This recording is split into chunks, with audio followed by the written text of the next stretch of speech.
Fall Friday night, the Musket Bowl. The Trailblazers versus the Pioneers. Brought to you by Food City. Welcome into the oldest town in Tennessee. We are high above in Jonesboro on their Mountain Dew Food City drone cam here for the 54th annual Musket Bowl between David Crockett and Daniel Boone. Joined by Kenny Hawkins, I'm Nick Dugan. Kenny, it's the 54th annual Musket Bowl, and it really doesn't get too much better than this here in Washington County, Tennessee. Yeah, this rivalry has been going on so long that it's actually switched locations. At first, it was on the campus of ETSU for so long, and now they moved it to the school's campuses. This year, it is here at David Crockett. As you mentioned, this is an old rivalry. They've been playing since 1971, long time at ETSU. Since then, they've moved it to those home campuses. We are here in a brand new facility here in Jonesboro tonight, and they're ready to get this thing opened up with, like we said, one of the premier rivalries in the area. And as you can tell, this place is filling up. We still got people in line trying to get in here to watch tonight's game. Daniel Boone trying to make it 4 in a row. They've won 3 muskets against David Crockett. We got a Daniel Boone team that's coming in, also looking for their first win of the year, while Crockett is 1-1 so far. Yeah, 0-2 on the year so far for Daniel Boone. A loss at Westridge last week, as you mentioned. David Crockett was the one that went out to Cherokee, looked good in the first half, and then in the second half it got away from them. They suffered their first loss of the season as well. We're coming in here, Kenny, a big environment, a big-time atmosphere, and we've got 2 sophomore quarterbacks that are going to go out and try and make their first starts in this rivalry. Yeah, I was about to say, youth will be served tonight. Both teams are very young. In fact, I think on one side they got a freshman safety that's going to be playing in this contest. So it's going to be a matter of who grows up quickest tonight in this contest. Might be the determining factor of who comes away with the win in this contest. And this is not only for a Musket, this is also a conference game. This is a big game for both teams. It is a big game for both teams, and we talked to the coach, obviously having the biggest rivalry this early in the season on top of the conference implications. Coach has said maybe you wouldn't mind having this one later in the year. Well, you know, at one time this was the last game of the season. You knew, both teams actually knew who they were going to play at the very end of the season, and at times there was a lot on the line. If you lose this game in week 3, there's still a lot of football to be played. So right now it's not as serious as it would be if it was the last game of the year. You can hear the teams have taken the field. That has to be David Crockett, because I hear fireworks going off right now. We talked to Athletic Director Josh Kite before the game. He said they were going to pull out all the stops, fireworks and the lights, and the brand new turf field. We're in a brand new press box here in Jonesboro. Beautiful facility for another game coming up here in just a few minutes' time. Kenny, when you kind of break down this matchup, what do you think is going to be the key in this one tonight? Well, first of all, if you're Daniel Boone, you got to figure out a way to stop LaMarcus. Okay, the kid can do a little bit of everything. I mean, you probably could put him in the backfield and run at running back. He's a good wide receiver. He's fast. He catches everything. He makes great routes. I don't know if Daniel Boone has anybody fast enough. Don't be surprised. I just talked about that youth in the backfield, especially the safety. Don't be surprised if David Crockett tests him early with Dunn. If you're Daniel Boone, you're ground and pound. That's what we're going to see tonight. Not going to see a lot of throwing. They're going to try and get behind that big offensive line and move it down the field. Hayden Chanley, of course, a disciple of Jeremy Jenkins, so to speak, a former player, I should say. Yeah. So both of these guys know what it's going to take, and both of them said it's going to start up front with the offensive line. We're going to take a quick break. When we come back, kickoff from the 54th Annual Musket Bowl. Stay with us. Kept it going that way. It's been a wonderful series. Continue. We love food. It's our thing.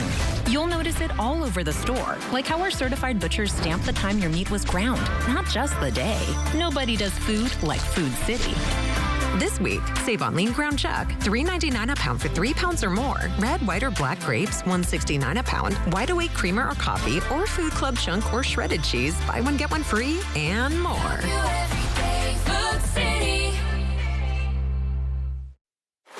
I see Marco's role in the community as somebody that people can look up to. Marcos Garza is very thoughtful. He pays attention to the needs of the people in the community. He's somebody that's very unselfish, somebody that's going to always be there. Marcos Garza will work as hard as he can to get the best results for you. In the future, no matter where I'm playing, no matter what the team I'm playing for, I'll always be on Garza's team. The Garza Law Firm is Mama's Easy approved. The Garza Law Firm. Let us help. Welcome back to Football Friday Night, the Musket Bowl. The Trailblazers versus the Pioneers. Brought to you by Food City. Welcome back here to Jonesboro, Tennessee, the site for the annual Musket Bowl, 54th annual this year. That's right. High above, again, the brand new turf field here. Of course, that drone sponsorship brought to you by Mountain Dew and Food City. Just about 30 seconds here to kick off, Kenny.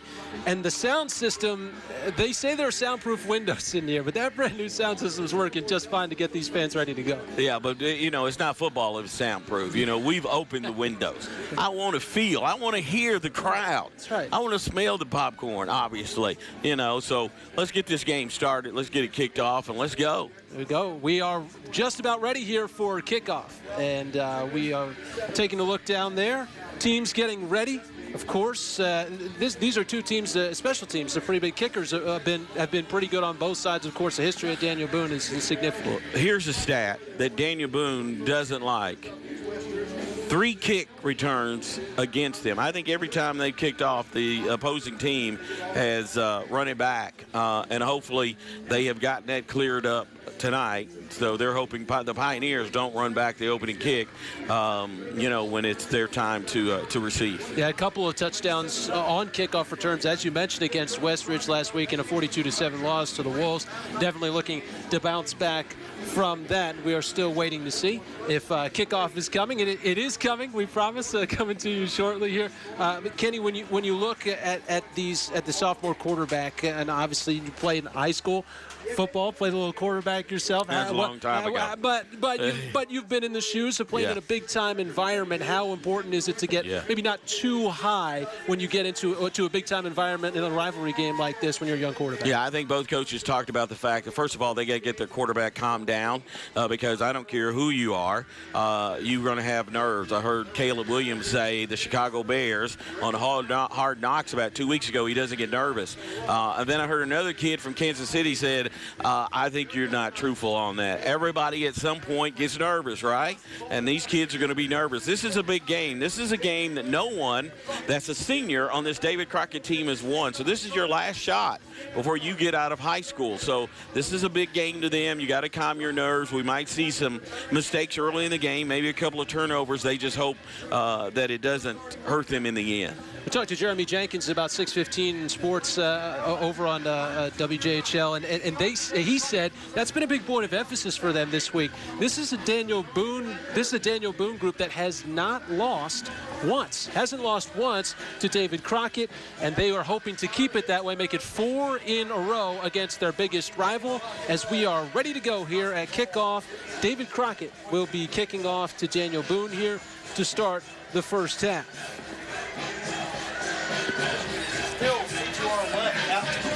Dawson Callahan, the senior kicker and punter. He'll handle both duties for the Pioneers this evening.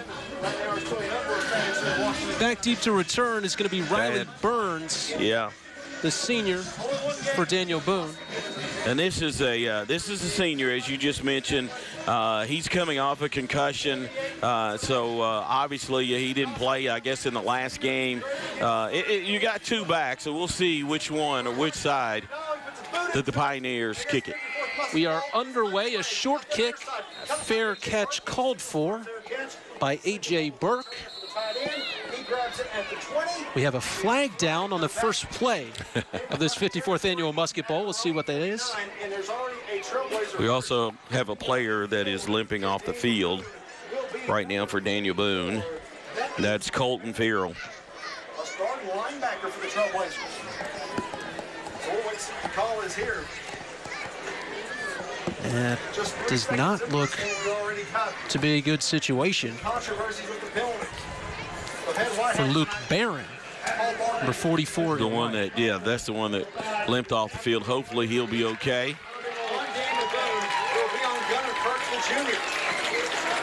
So an unsportsmanlike call is going to back Boone way up into the shadow of their own goalposts. Wow. So they're going to start this thing from just about the 10-yard line. Ball will be on the near right hash. Kenny, as we mentioned at the top, it's Cole Stevenson. It's a University High student that comes over to Daniel Boone to play football. He is your starting quarterback, just a sophomore, only 2 starts under his belt. Luke Jenkins, the quarterback last year, was injured, so got some time at a starting quarterback position, but a new environment for the young man. It is a new environment, and, you know, you got to take an Uber to school since you go to University High for practice. And, you know, I think as deep as they are, this is one where you hand off and you try and get you some breathing rooms. First down, going nowhere. In fact, going backwards. A big stop there on the edge. That's Zeke Sloan, the junior, for Crockett, making the tackle on Stevenson in the backfield. It looked to be an option play, and not a lot of options for the young man. No, Zeke, the junior, as you mentioned, he's got 15 tackles so far this year, and he read it perfectly. Didn't even allow the quarterback to have an option. Playing that hammer position. David Crockett is traditionally a 3-4 team, but they did mention with all the running that Daniel Boone does, they will switch to a 4-3 at some points tonight. Handoff goes up the middle. Nothing much doing there again for Daniel Boone.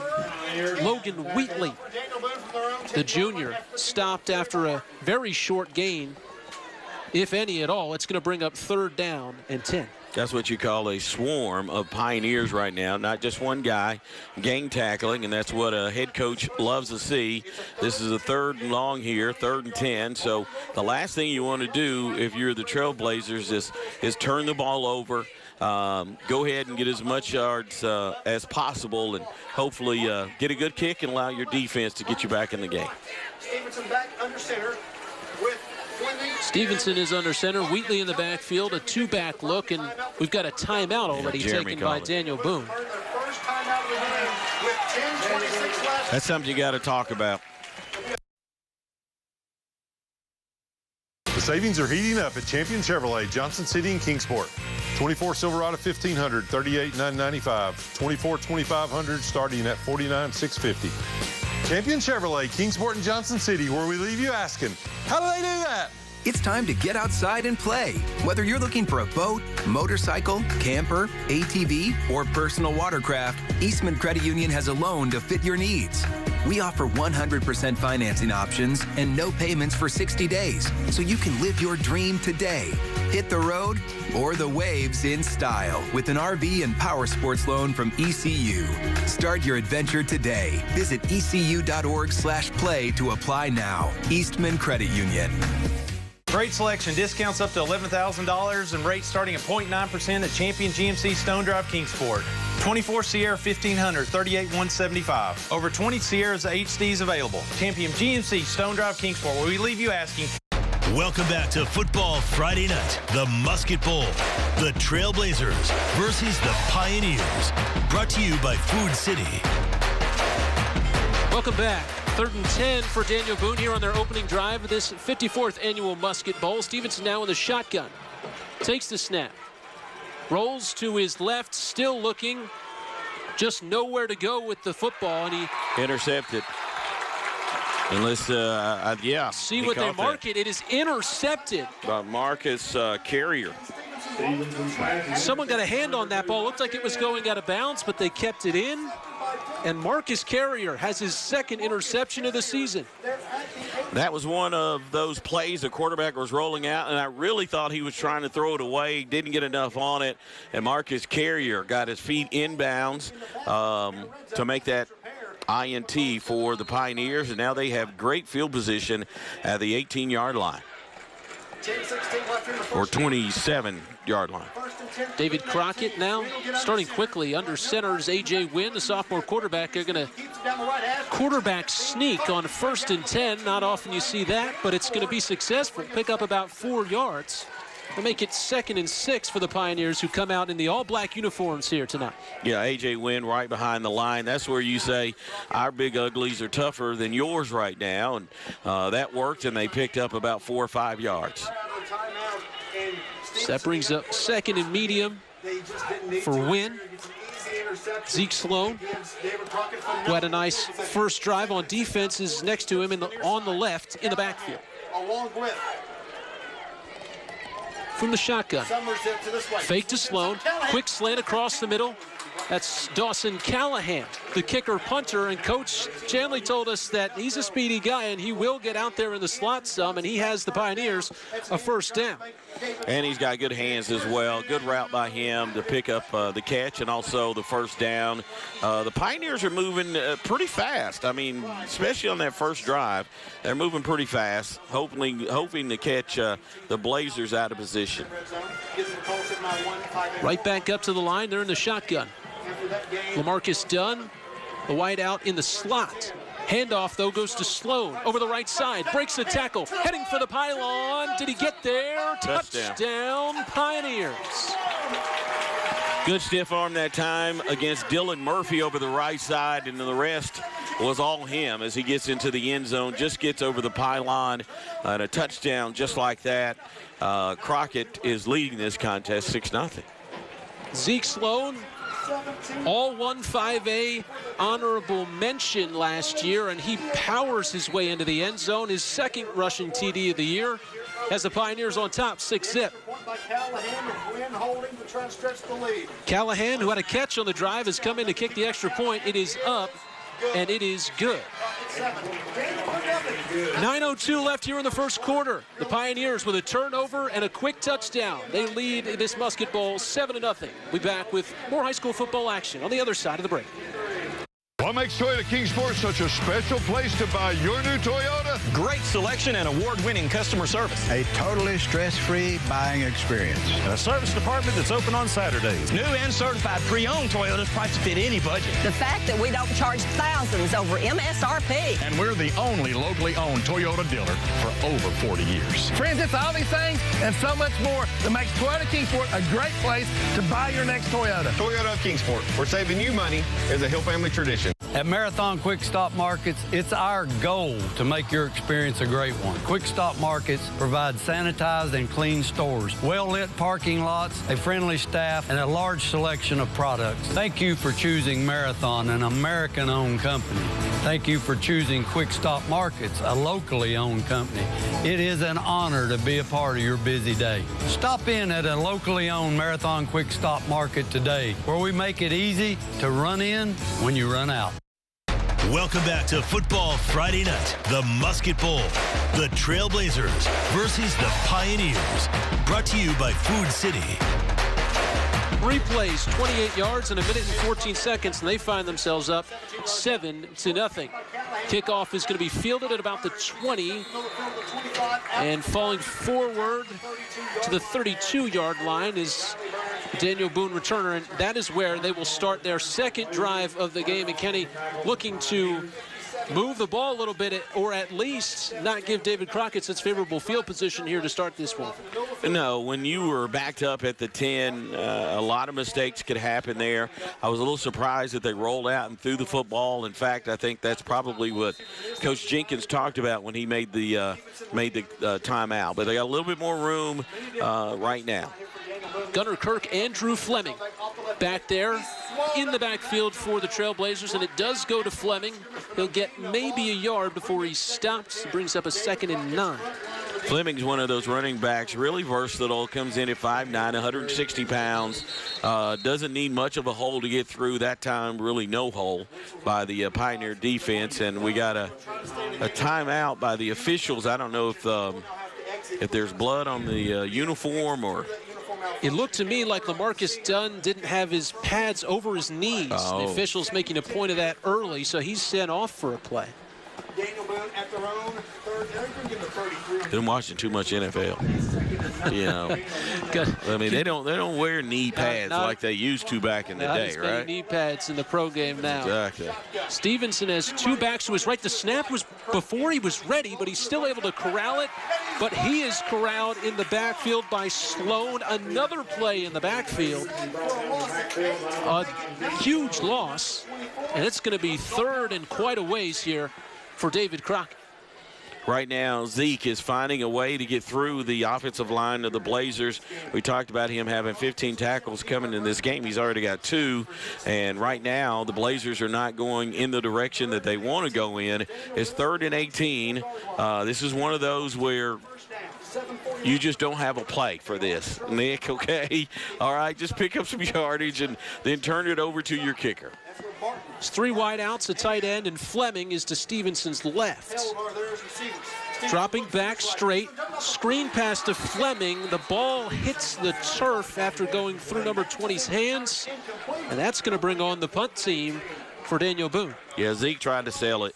He tried to sell it like he caught it, but you're right. It hit the ground, and now the Pioneers will, or Daniel Boone goes in the punt.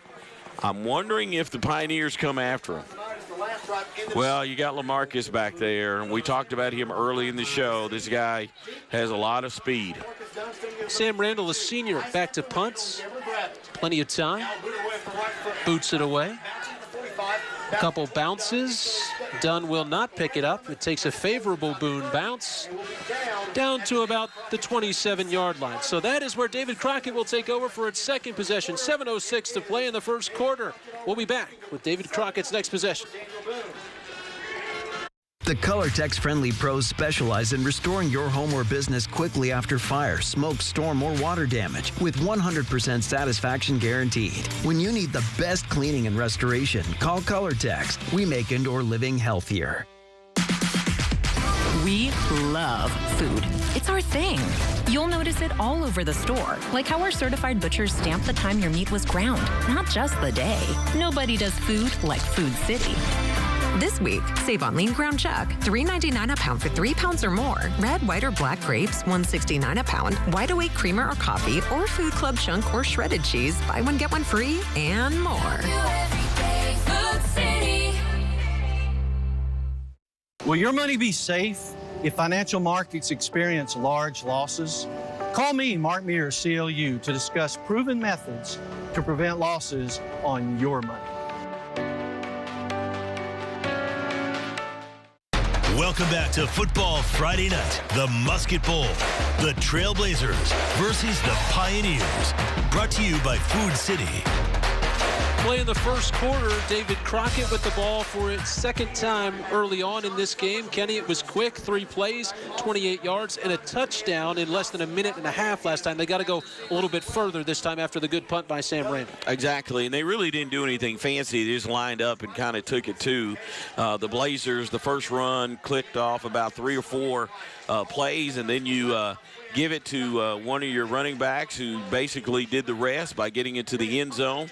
This time a fake, and we got a flag down.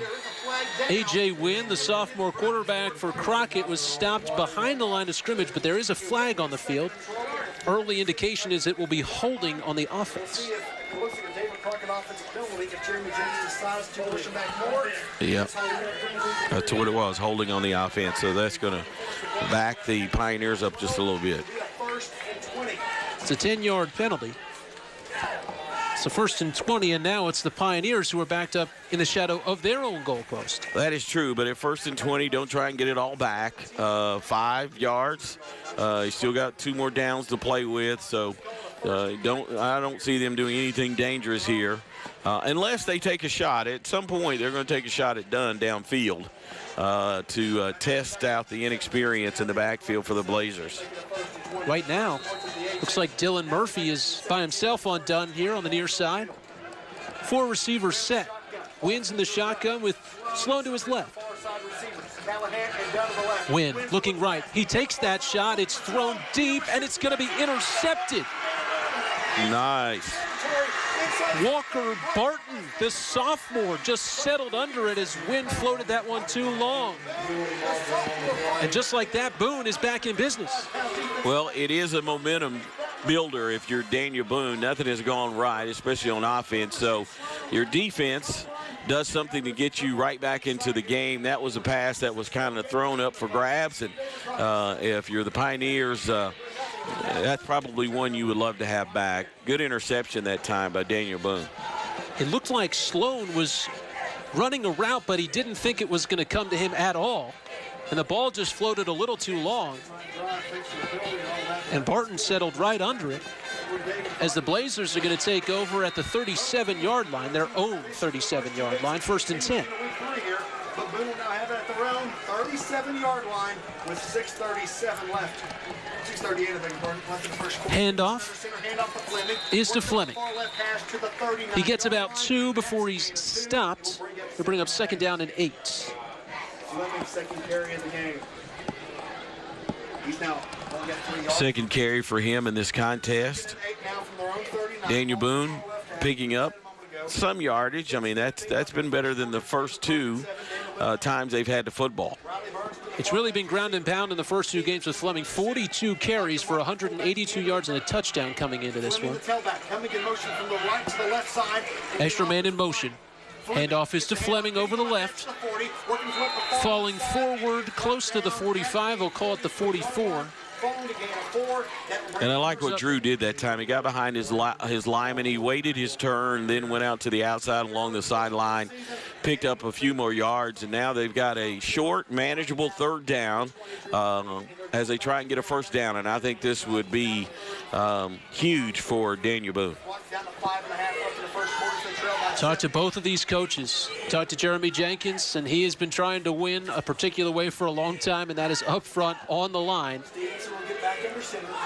And we talked about it before the game. This is going to be a team, if you're going to win it, you're going to win it in between the tackles.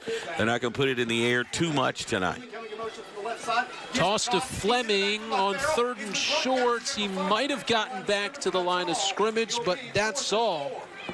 And that didn't really fool anyone that time. Making the tackle was Jaden Garland, the sophomore, 5'11", 270. That's his 2nd tackle of the season, and it appears that the Blazers are going to kick this away. So Randall comes back out to punt. After the Daniel Boone interception, they'll punt this one back to the home squad. I was wondering if Jeremy Jenkins may elect to go for it there. Near midfield, momentum at all in offense. And right now, he'll elect to pass. Randall's averaging about 36 yards per punt on the season. Got a confusion. Randall, good snap here. Going to move to his right for the Australian kick. A little confusion that time by the Pioneers. Kick will bounce. Picked up by Jacob Trent and downed somewhere around the 28-yard line, and that's where David Crockett will try again. It was a quick possession last time. They tried to get the sophomore quarterback looking deep, and instead he floated it just a little too deep and turned this one over. We talked to Coach Chanley earlier this week, and he said, don't be surprised if we keep it on the ground with this quarterback. Just try and get him settled into the environment a little bit, not having to make too many big decisions early. Yeah, we talked about the nerves at the beginning of the game, and, hopefully after 2 or 3 offensive possessions, he settled down a little bit. We'll see him probably put it in the air a little bit more, but this is a team that's going to keep it on the ground. Wynn, high snap, but handles it. A hard run there from David Crockett. John Hall, the sophomore starter, is their ground and pound guy, according to Coach Chanley, and he grounds and pounds his way for about 5 there on 1st down. It's 2nd and 5. His first carry tonight. All has been playing well the first couple of weeks. The 2 drives that hadn't had a carry. And those Pioneers are really trying to stretch him out. Now 2nd and 5 from their own 30. They got 4. I thought maybe the last time, going to the right side was a decoy. I thought he was going to come back to the left and throw it to Dunn. Oh, another interception. I think he dropped it, though. Wynn was looking for Sloan just a touch too high, but it falls incomplete to the turf, and that was nearly the 2nd interception for the Trailblazers here on the road. Right in his hands. I mean, goes through the receiver's hands and then hits him in the chest. And for him, the offensive receiver was able to pull it away, and he drops the football. So Crockett keeps the football. 3rd and, we'll call it medium, about 6. It's been a 4-receiver set. That's Hall to Wynn's right in the shotgun. Movement on the line. We'll see who moved first. Unfortunately, obviously for the Pioneers, that was Josh Briggs, I think they got for moving on the end, so they're going to back him up. And 5 yards. That'll give them a 3rd and 10. Deep in their own territory. Win. Bring out of the huddle. Here's the play call for this 3rd and 10. Down the lone near side receiver. 4 receivers. Sloan. It's Hall again in the backfield with Wynn. Trips. All the tailback to the left. Wynn looking for the snap. The play clock at 10. Chest high. Snap. He looks immediately right. Over the middle. He's got a man. It's complete to Callahan. Callahan eats some contact and forces his way over the 45-yard line. A big gain on 3rd and long for the Pioneers. That's a Pisgah Roofing first down. That was a nice pass that time by the sophomore over the middle to Callahan, who did the rest, picking up big yardage. Win this year, you know, he's 19 or 33, 205 yards, a touchdown. He does have 2 INTs, so the kid can throw the football. Callahan came in with just 2 catches on the season in those first 2 games, but he's got 2 catches already here tonight in the first quarter. Wynn fakes the screen. He's going to keep it, falling forward for maybe a gain of 3. We'll call it 2nd and 7 coming here for the Pioneers. That time he tried to catch the Blazers looking out in the flat. Design play that he would keep, and as you mentioned, picked up 3 yards on the play. Now, Wynn has really been using his legs effectively here to start the season. A very athletic kid, explosive is the way head coach Hayden Chanley describes him. Had 2 runs of over 50 yards in that loss to Cherokee just last week. Fakes the screen, then a screen near side to Sloan. Sloan breaks a couple of tackles. Still on his feet, crossing the 30-yard line for another Pisgah Roofing first down. Love the play call. Basically the same thing at quarterback for Wynn. He moves the shoulders like he was going to throw it to the outside, and this time finds the wide receiver, the running back, and that time another big gain. Sloan has been very active here for the Pioneers in the first quarter on both sides of the ball, and he's got the squad another first down, knocking on the door of the red zone. Daniel Boone, nothing. Ball in the middle of the field. 2 receivers to the far side. Down in the slot, Summers to the far. No receivers to the left. Sloan is the left side. 2 receivers set for Crockett. Dunn in the slot. Give is to Hall. Hall gets a couple of yards, maybe 2 or 3, as the clock continues to run here on the first quarter, nearing just a minute to go. Being brought down that time. Here's the thing, you know, if you're Daniel Boone, you try your best to try and get out of this first quarter only down 7-0. I don't have the time of possession in front of us, but obviously the Pioneers have dominated so far in the game. Content to let that clock run. 2 receivers. Wynn fakes a little flat route to Sloan, and he's got blocking in front of him. A flag comes out. An excellent effort from Sloan, but I think, Kenny, this one might be coming back. Yeah, there's no way that's not holding out there, blocking downfield. So you're right. I'll be shocked if it's not coming back. It is a hold.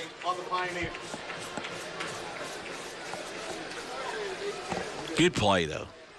I could never be an offensive coordinator because I'm looking at this and I'm going to go, that play worked. I mean, yeah, it worked because maybe there was a holding on the play. I say run it again.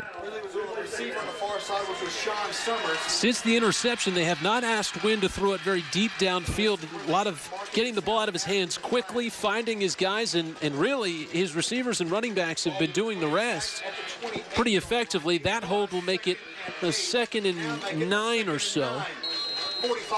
Well, you don't have to throw it deep if you got yakety-yak, yards after the catch, and that's what he's got so far with his running back and his wide receivers. Talked to Coach Chanley, said they wanted to get Dunn the ball, find creative ways to get it to him. He has not had the ball on offense yet tonight. Right to left. And they're going to have to burn a timeout as David Crockett. And that's not going to make a coach happy. And Coach Chanley rips that headset off as he got a timeout here for the home squad. 1 second left in the first quarter. It's David Crockett 7. Daniel Boone nothing. 45 seconds on the clock. Daniel Boone with the ball, leading this contest 7-0. And we're at 2nd and 9. The ball's on the 28. You hate to burn the timeout there, but this is one of those situations you want to make sure everybody's in the right position. You don't start going backwards. You're already coming off a holding penalty right here. If not, this ball would be up in the red zone. Just kind of settling your quarterback down a little bit. Wynn's done well so far. He's explosive. And the coach, here's the thing about it. The coach said he's like one of the strongest guys on the team. Like, he bench presses like 250. So, and he's not really that big. He checks in at 6 feet, 185 pounds. That's why he's factored so well into their run game here early in the season. He mentioned he is bench pressed 250 for 4 just this past week. Is the second strongest guy on the team as a sophomore. That'll be done in Summers. Eastep will be a left side tight end. Now Eastep will move to the right side. Crockett trots back out on the field. Hall, the right side tailback to Wynn in the shotgun. 2 receivers to the near side. Tight ends and a back. That's Hall next to Wynn. High snap, controlled, quick throw to Dunn. There's LaMarcus's first touch of the game. They drag him down by the ankles just inside the 25 to the 24, so that brings up about 3rd and 5. Sophomore Drew Fleming bringing him down, 5'9", 160. Secondary green dot. Nice tackle that time on Dunn. He's the one that Coach Jenkins said really sets the defense back there, particularly in the secondary. Crockett going quickly, and that one's going to draw another flag. Yeah, that time it's going to be Blake Delph, the senior, 6'4", 225. And I don't know if it's the defense because they got him to jump off sides a second ago. I don't think it's the cadence because the quarterback hasn't changed, but Pioneers will move back another 5 yards. Delph, the only senior on that front line for the Pioneers. And I think we're going to take this to the second quarter.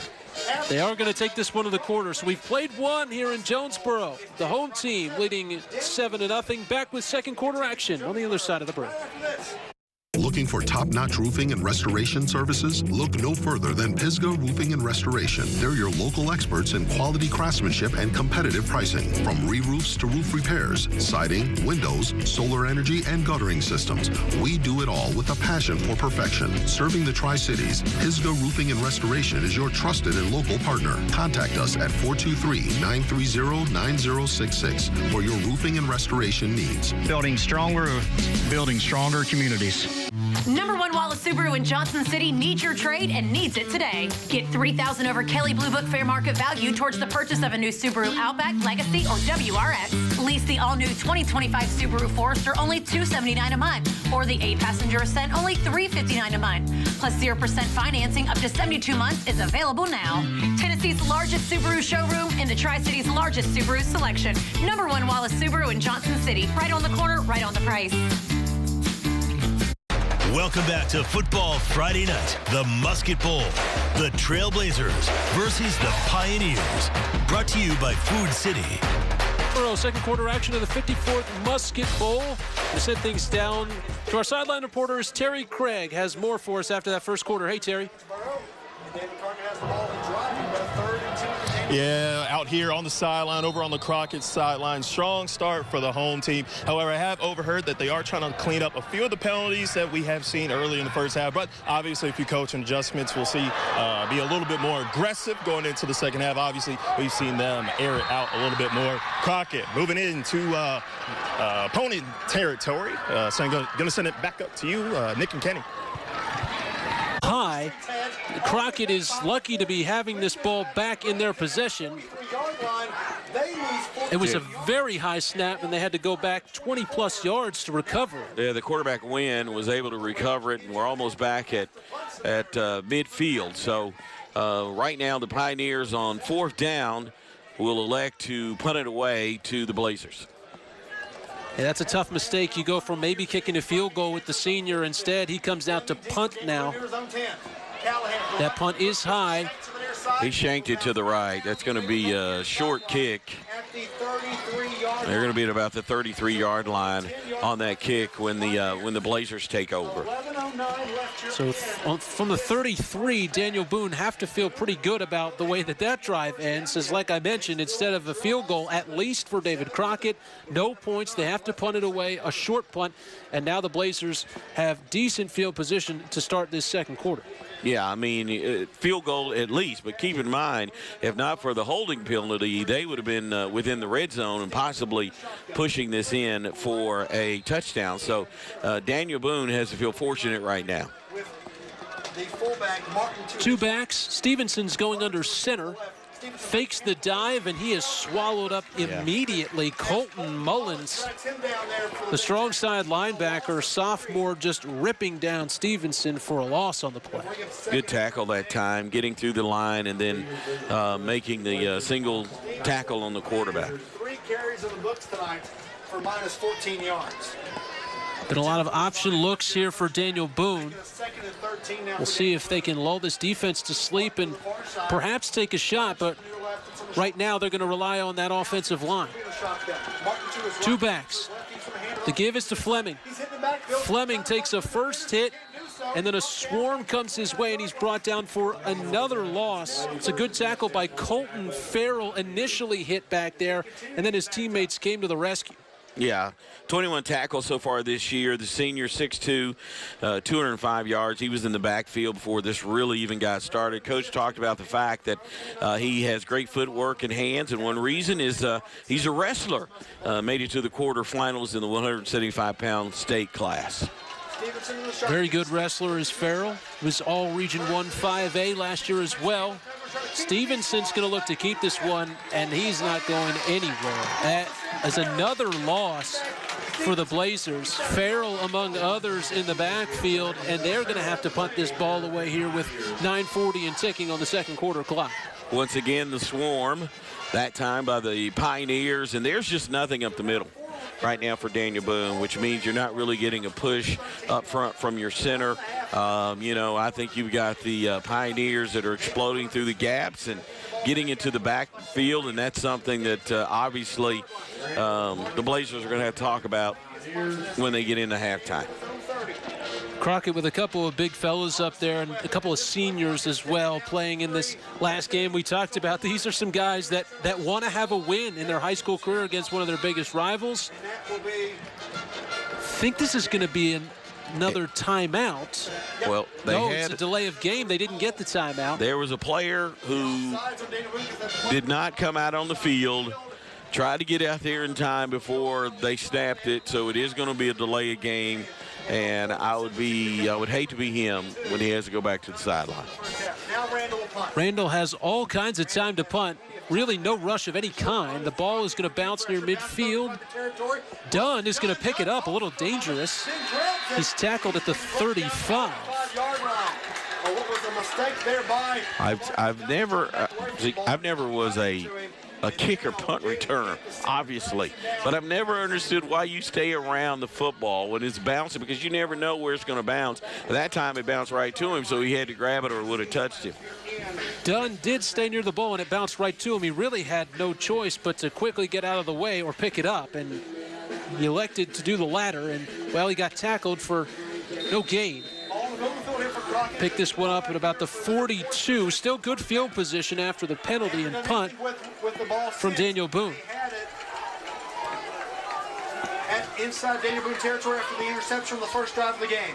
Overstreet back in. Another 4-receiver set. Quarterback position. Trips to the near side. Callahan, Sloan, and Summers. Dunn coming in motion from the left side. Dunn motions, but and there will be a flag here on a penalty marker again, and it's the false start on the Pioneers.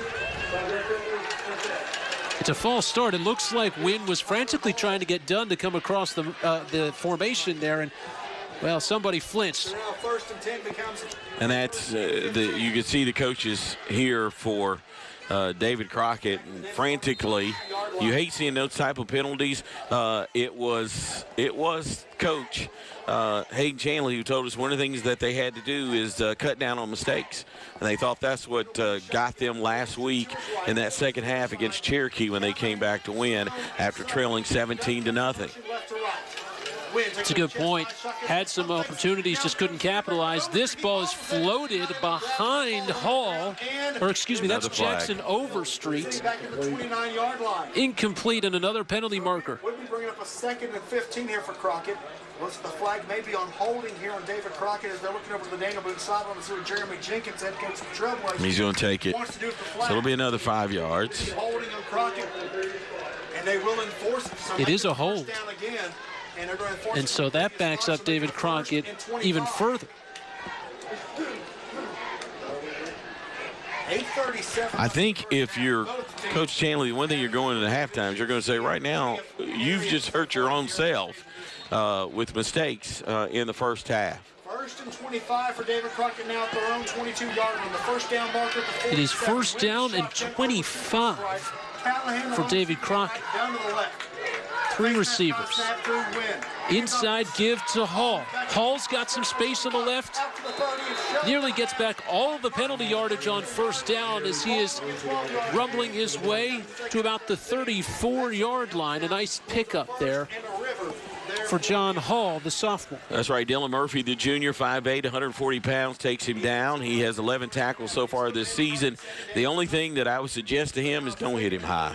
Don't hit him high. Go down low. Hall is a solid 6 foot 205. Going to take a lot to bring him down from up high. Murphy's 140. Quick pass, done. Makes a jump cut. And the clock will remain running, but LaMarcus Dunn getting a little extra yardage there after the catch. It brings up 3rd and manageable here after a 1st and 25, excuse me, to start this drive. That time brought down by Drake Walton, a junior, 5'11", 155. Finally gets him out of bounds. So a big play here for the Pioneers. 3rd down and short. 3rd down. Going to try and change something here at the line. 5 seconds to go on that play clock. Snap.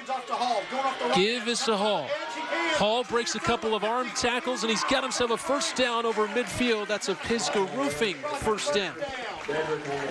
Let me tell you, that's just hard running right there, because actually the Blazers had a chance to get him before he crossed the 1st down line, and that's just hard running and falling forward. That's what you want to do when you're running back.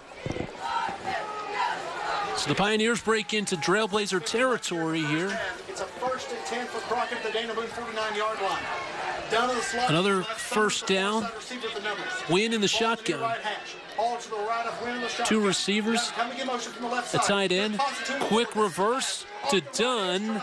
He is swallowed up at the line of scrimmage for no gain, really. Excellent work there by the defense. It was a whole host of Blazers. That's the reason Walker Burton kind of leading the way, or Barton, that is. I said a swarm for the Pioneers. That was a Blazer swarm that time to bring down the running back. And now we got a face mask, so that works in the Pioneers' favor. So after a good play there from the defense, it is negated by a face mask. That's 15 yards the other way. Now David Crockett is on the march. Inside the 35 down to the 33. LaMarcus Dunn has just 1 carry on the year. It was last week. It was a jet sweep reverse like that one, and he took it 60 yards to the house. So you think Daniel Boone might have been watching the film from last week's game. They saw that one coming. 4 receiver set. Wynn takes the snap. Sloan has a hole up the middle. Blocking in front, inside the red zone, inside the 10 to the 5, and he sheds his tackles all the way into the end zone for a Pioneer touchdown. No denying him on that play. Zeke Sloan, the junior. Couple of stiff arms. Check this out right here. Gets behind his blocker, just runs over and gets into the end zone for the touchdown. Nice run, taking down Jacob Feathers there along the goal line. It was a Toyota of Kingsport replay on the Sloan scamper, and he has been very hard to bring down. He's the reason why David Crockett leads 13, make it 14-0 here in the Musket Bowl. We'll head to break. 5:55 left in the second quarter. David Crockett leads Daniel Boone 14-0. McInturf, Milligan & Brooks is an independent insurance agency that has been serving its clients for over a century. Our dedicated and professional staff is here to design an insurance program for your specific needs. Find out what true personal service is all about at McInturf, Milligan & Brooks Insurance Agency. You won't believe this, but Wendy's has new saucy nugs. Buffalo, honey barbecue, garlic parm, ghost pepper, sauce. And if Wendy's found a way to make their nugs even better, that means anything is sauceable! Okay, not really. But Wendy's nugs are definitely now sauceable. For a whole new way to nug, gotta be Wendy's. Open till midnight or later. McInturf, Milligan & Brooks has been servicing your community for over a century. Our dedicated staff will provide unmatched service and insurance products to meet your specific needs at a competitive price. Put your trust in McInturf, Milligan & Brooks Insurance Agency. Welcome back to Football Friday Night, the Musket Bowl. The Trailblazers versus the Pioneers. Brought to you by Food City. Squad is Zeke Sloan. Caps off another big drive, 5 plays, 63 yards. And now, Kenny, how about this for efficiency? 2 carries on the night for Sloan for 50 yards and 2 touchdowns. Yeah, I like those numbers right there. I mean, 50 yards, 2 touchdowns. That one was a thing of beauty. Him getting into the end zone would not be denied. As you mentioned, 5 plays, 63 yards, 2 minutes, 51 seconds. Boone has had 12 offensive plays in this game, and this is what we talked about so far. They have really controlled the time of possession in the first half. Ben Hall takes the short kick to the near side. It's going to be it's going to start at about the 37-yard line. So decent field position for Daniel Boone again. We'll see if they can get anything going here on offense. 12 offensive plays, 6 of them have either been for negative yards or... You're trailing 14-0. Obviously, with 5 minutes on the clock, you would like to get something on the board before you go to halftime. The only thing that you have to do is just make sure you don't make a costly mistake right here. Boone looking to get forward. 3 plays in a row, lost yards on that last drive. Toss here. And a short gain, but it is a gain here for Drew Fleming. To bring up second down and about 8. 5.5 left here in the first half. Boone trailing by 14. Remember, if Boone can just get something going here, they get ball first up in the second half. They can still try to find some momentum. Until the Crockett's Boone's going to stay at the line. They only lead 14-0. Hayden Shanley told us this week in the pregame. With Stevenson, no shotgun. We haven't seen that in a while. Tight formation. Give right up the middle. It's Logan Wheatley on the carry. The junior takes it a couple yards more to the 43. You call it third and about 4. He's got 2 carries for 6 yards. Clock down to 4:55 left in the second quarter. 3rd and 4, Daniel Boone from their own 44. Needing the 48. They haven't had a first down all night. Boone in that same formation. Couple tight ends, couple backs. One in motion. Toss. A couple of nice moves near midfield, and that is going to be enough for a Pisgah Roofing first down. I mean, that was a nice run because he was basically caught in the backfield and was able to get away and pick up the first down. It's been a long time since they've, for a while since they've had a first down. I think this is the cat that Coach Jenkins said was 100 and something pounds wet with 2 5-pound, in his pocket. But good run that time. Still in Murphy. Looks like the same design, and instead they give it to inside to Fleming. Crockett sniffed that one out pretty well on the deception. Yep. Still about a 2-yard gain. So clock ticks under 4 minutes here in the half, but Daniel Boone officially into Crockett territory. 3:50 left in the second quarter. Ball sitting right at the chin of the Pioneer logo. Arian Jonesburg. 2nd and 8. T formations. Murphy to the right, Fleming to the left, Martin to fullback. Stevenson under center. Gives it right up the middle to Wheatley, and he is slung backwards. Jacob Trent, or excuse me, Blake Delph. Defensively doesn't matter. Sloan has wrecked this ball game. Delph and Sloan combined for another nice tackle. But it is a third. I mean, the senior that time was a brick wall. I mean, he's a big cat, 6'4", 225. He had 7 total tackles coming into the game and 1 sack so far this season.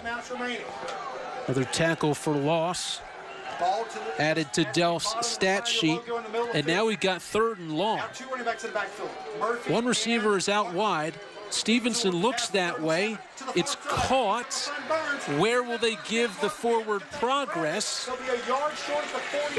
Riley Burns. Brought down by Noah Eves. Is going to be short. Now it looks like Coach Jenkins is going to go for it.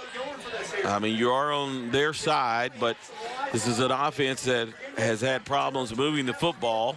It's 1 yard, 2:25 to go in the first half. Obviously, you want to get on the board.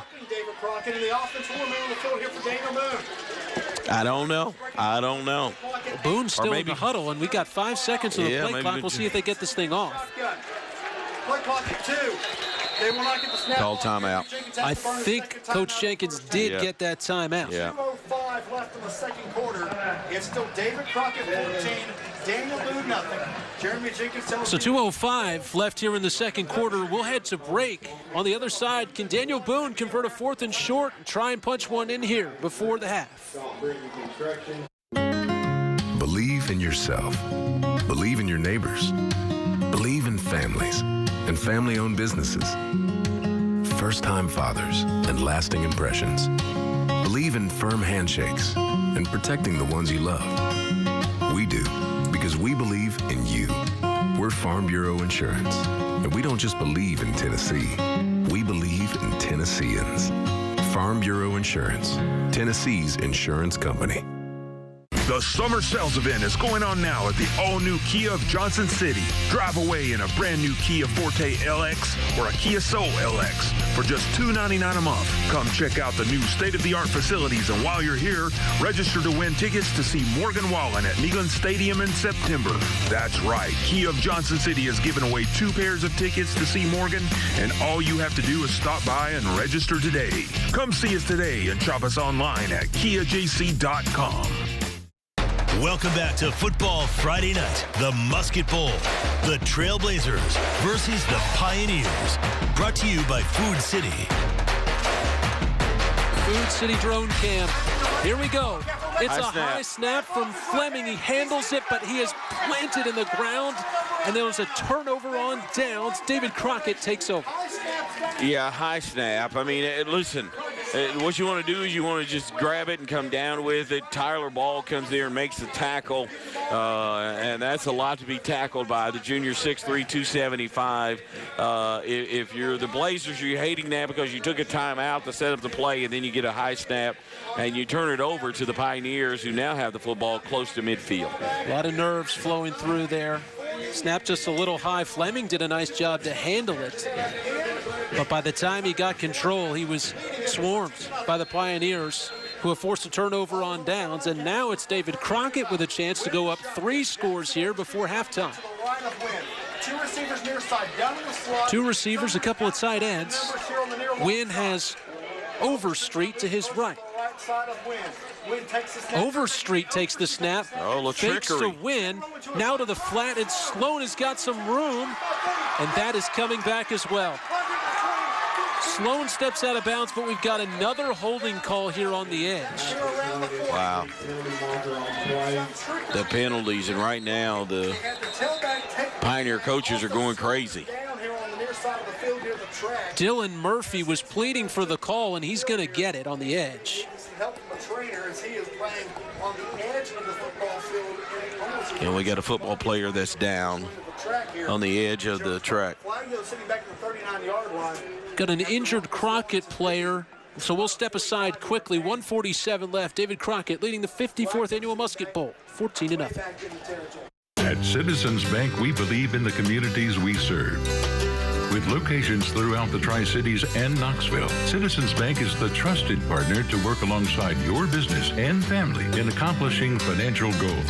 As a family-owned bank founded and headquartered in Northeast Tennessee, a big part of our success is your success. So stop by a branch or visit citizensbank24.com today and get to know the citizens in your community. Bachman Bernard Chevrolet GMC Cadillac in Greenville is proud to continue to sponsor the Daily Pledge. Every day, you'll see local elementary school classes recite the Pledge of Allegiance. You can sit at home, watch your child, your grandchild, your niece, or your nephew recite the Pledge of Allegiance. Join Bachman Bernard Chevrolet GMC Cadillac as we honor our great country with this long-held tradition. May God bless you and your child, and may you never forget we're all one nation under God. Welcome back to Football Friday Night, the Musket Bowl. The Trailblazers versus the Pioneers. Brought to you by Food City. In the first half, David Crockett on top of Daniel Boone, 14-0. Still in a timeout here in Jonesboro. Zeke Sloan, number 5, the do-it-all guy for the Pioneers, is still down on the field. He's just being helped to his feet. He's getting checked out over there by the medical staff. He does seem to be standing on his own. Well, let's hope the young man's going to be okay. I noticed someone took his helmet. That usually means that you won't be coming back in. But you're right, he seems to be standing on his own. He is now walking back to the sideline under his own power. If he's looking for his helmet, it's already been taken to the sideline for him. Looks like he is well and truly out of the play. Will be holding on David Crockett from the spot of the foul, which was the 39. And there's a lot that's happened since we last left, but if you recall, there was a hold. So David Crockett's actually going to get backed up close to midfield. It comes out to the 49-yard line. Sloan looks to be okay as he walks back to the sideline. He's getting a little bit agitated on his way back. Slapping the hands of everybody. Sloan is he's slapping He's slapping hands, so he looks like he found his helmet. So he's probably going to go back in the contest. Pioneers take over right now on first down, but 1st and 6 to go. Not in for this play, however. It's 1st and about 6. Wynn's going to keep it. Finds the near side, still on his feet. Sheds a couple of tackles before he shimmies out, and I think it's going to be enough for Pisgah Roofing first down. That's a gain of 7. That's an Andrew Johnson Bank David Crockett. We got a Daniel Boone player limping off the field as well, that being Jaden Kent. 1:39 left here in the first half. We're down 99 seconds. He's going to stay on the field, though. So 1st and 10, David Kent remains in there. 42-yard line. They lead at 14-0. They still have 2 times. Was bending over at the waist a bit, but seems to be standing now. 2 receivers left for Wynn, a tight end. And that's Hall in the backfield with him.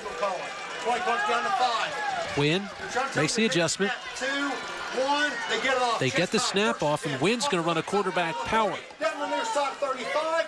Staying on his feet, tries to reverse field.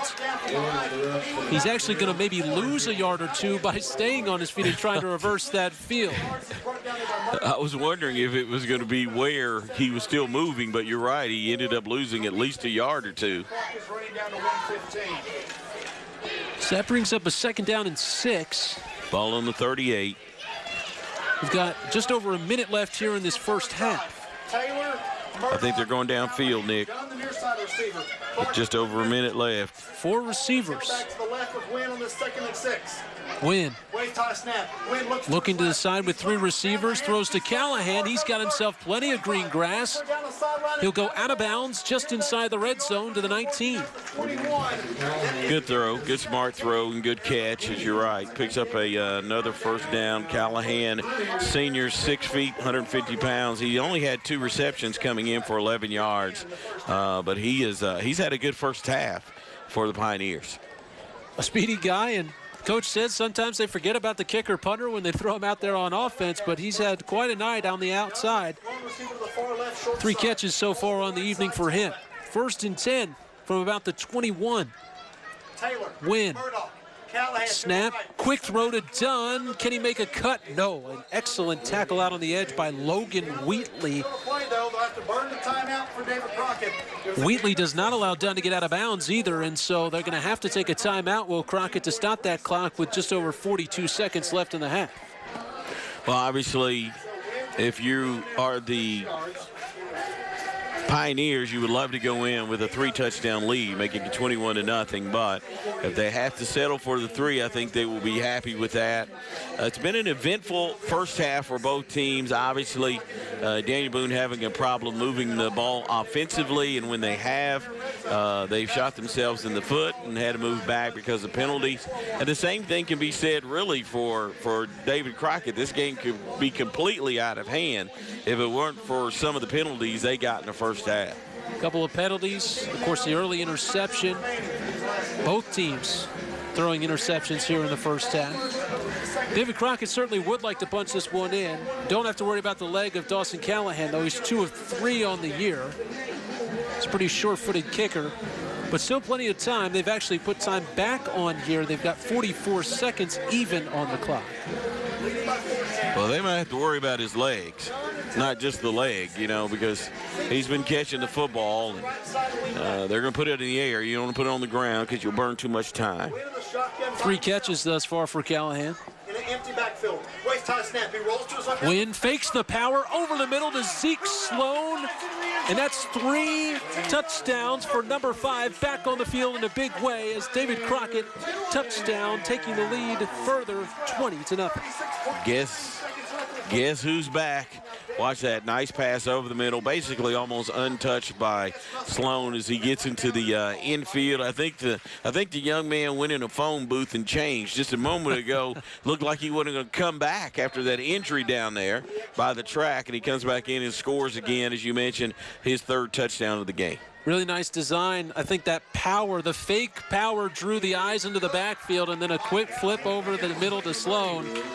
And that is 3 touchdowns for number 5 as David Crockett extends that lead 21-0 with less than 40 seconds to play here in the first half. And Kenny, David Crockett will receive that second half kickoff as well.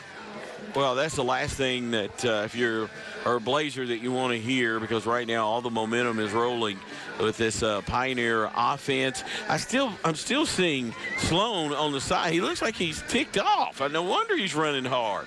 I'd hate to see what he looked like before this last touchdown, but he still looks like he's agitated, maybe because of the injury over there and the way that he was tackled.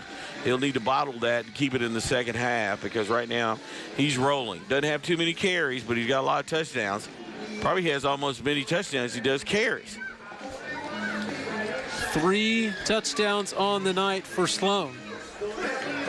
5 plays, 53 yards that time for the Pioneers. It took them 1 minute, 23 seconds to get into the end zone to make the score 21-0. Number 5 is having himself a night thus far. They'll have to kick it away. What can Daniel Boone do? Under 40 seconds. Another squib kick. They're not even going to give him a chance to return this one. Is Ben Hall, I believe, on the receiving end of that one. 34 seconds on the clock. I don't know if we see the Blazers do anything crazy. I say just go into the half down 21-0. We haven't really seen Daniel Boone try and stretch the field tonight. So to think that they might try it here would be something we have not yet seen. We'll see how they go about it. Well, they got two out wide. In the I formation, 2 wide receiver set. It's going to be a handoff to Fleming, and that one is not going much of anywhere. Maybe a gain of a yard. The ball. The ball popped free. Do we have a signal on the fumble? 18 has it. Has the ball. The sophomore. But I'm not getting it from the, I haven't seen a signal, Kenny, but David Crockett's coming out onto the offensive side of the ball. He's marking it like the Pioneers have the ball. So, it was a turnover. Fleming puts it on the turf. Crockett scoops it up. And now Crockett with a chance to really put this thing even further out of reach, still with time left in the half. An excellent play by the defense. Ezra Haas among those guys that was in there, forcing that one free. And now Crockett goes 4 wide. Dunn alongside near side receiver. Wynn looking to Dunn. Dunn has it, then drops it incomplete. Before that pass right there, Wynn was 9 of 11, 99 yards and a touchdown right there. Led him just a little too much, albeit Dunn got his hands on it. You know what they say, if you're a wide receiver, if I touch it, I should catch it, right? I mean, that's the way I was always brought up, but led him a little too much. The ball went out of bounds. Keep in mind, the Pioneers have 1 timeout. So with 22 seconds, they can at least try and put themselves in position to try and kick a field goal. Both teams with 1 timeout remaining. Wynn, quick pass, dropped after he was buried into the ground. What happened there is, young man, you'd already turned your head, look downfield because you're trying to figure out where you're going to go once you caught the football. Got to catch it first and then turn and run. Riley Burns made sure that there was no chance of catching that ball. A hard hit on the edge brings up 3rd down and 10. 18 seconds left on the clock. Callahan and Sloan to the far side. Dunn and 3 out wide. Paul the left side tailback. Wynn the shotgun, chest high snap. Wynn steps up in the pocket looking for Dunn over the middle, but he floats it long again and it's intercepted. Intercepted and taken out of bounds to the 25-yard line. That is Cooper Stevenson. You also got a flag on the play. It was a big hit. I mean, a big block on the backside of that play. Think it might be what drew this flag. Well, we know Daniel Boone's got the ball. See what the call is here. You're going to push him back. The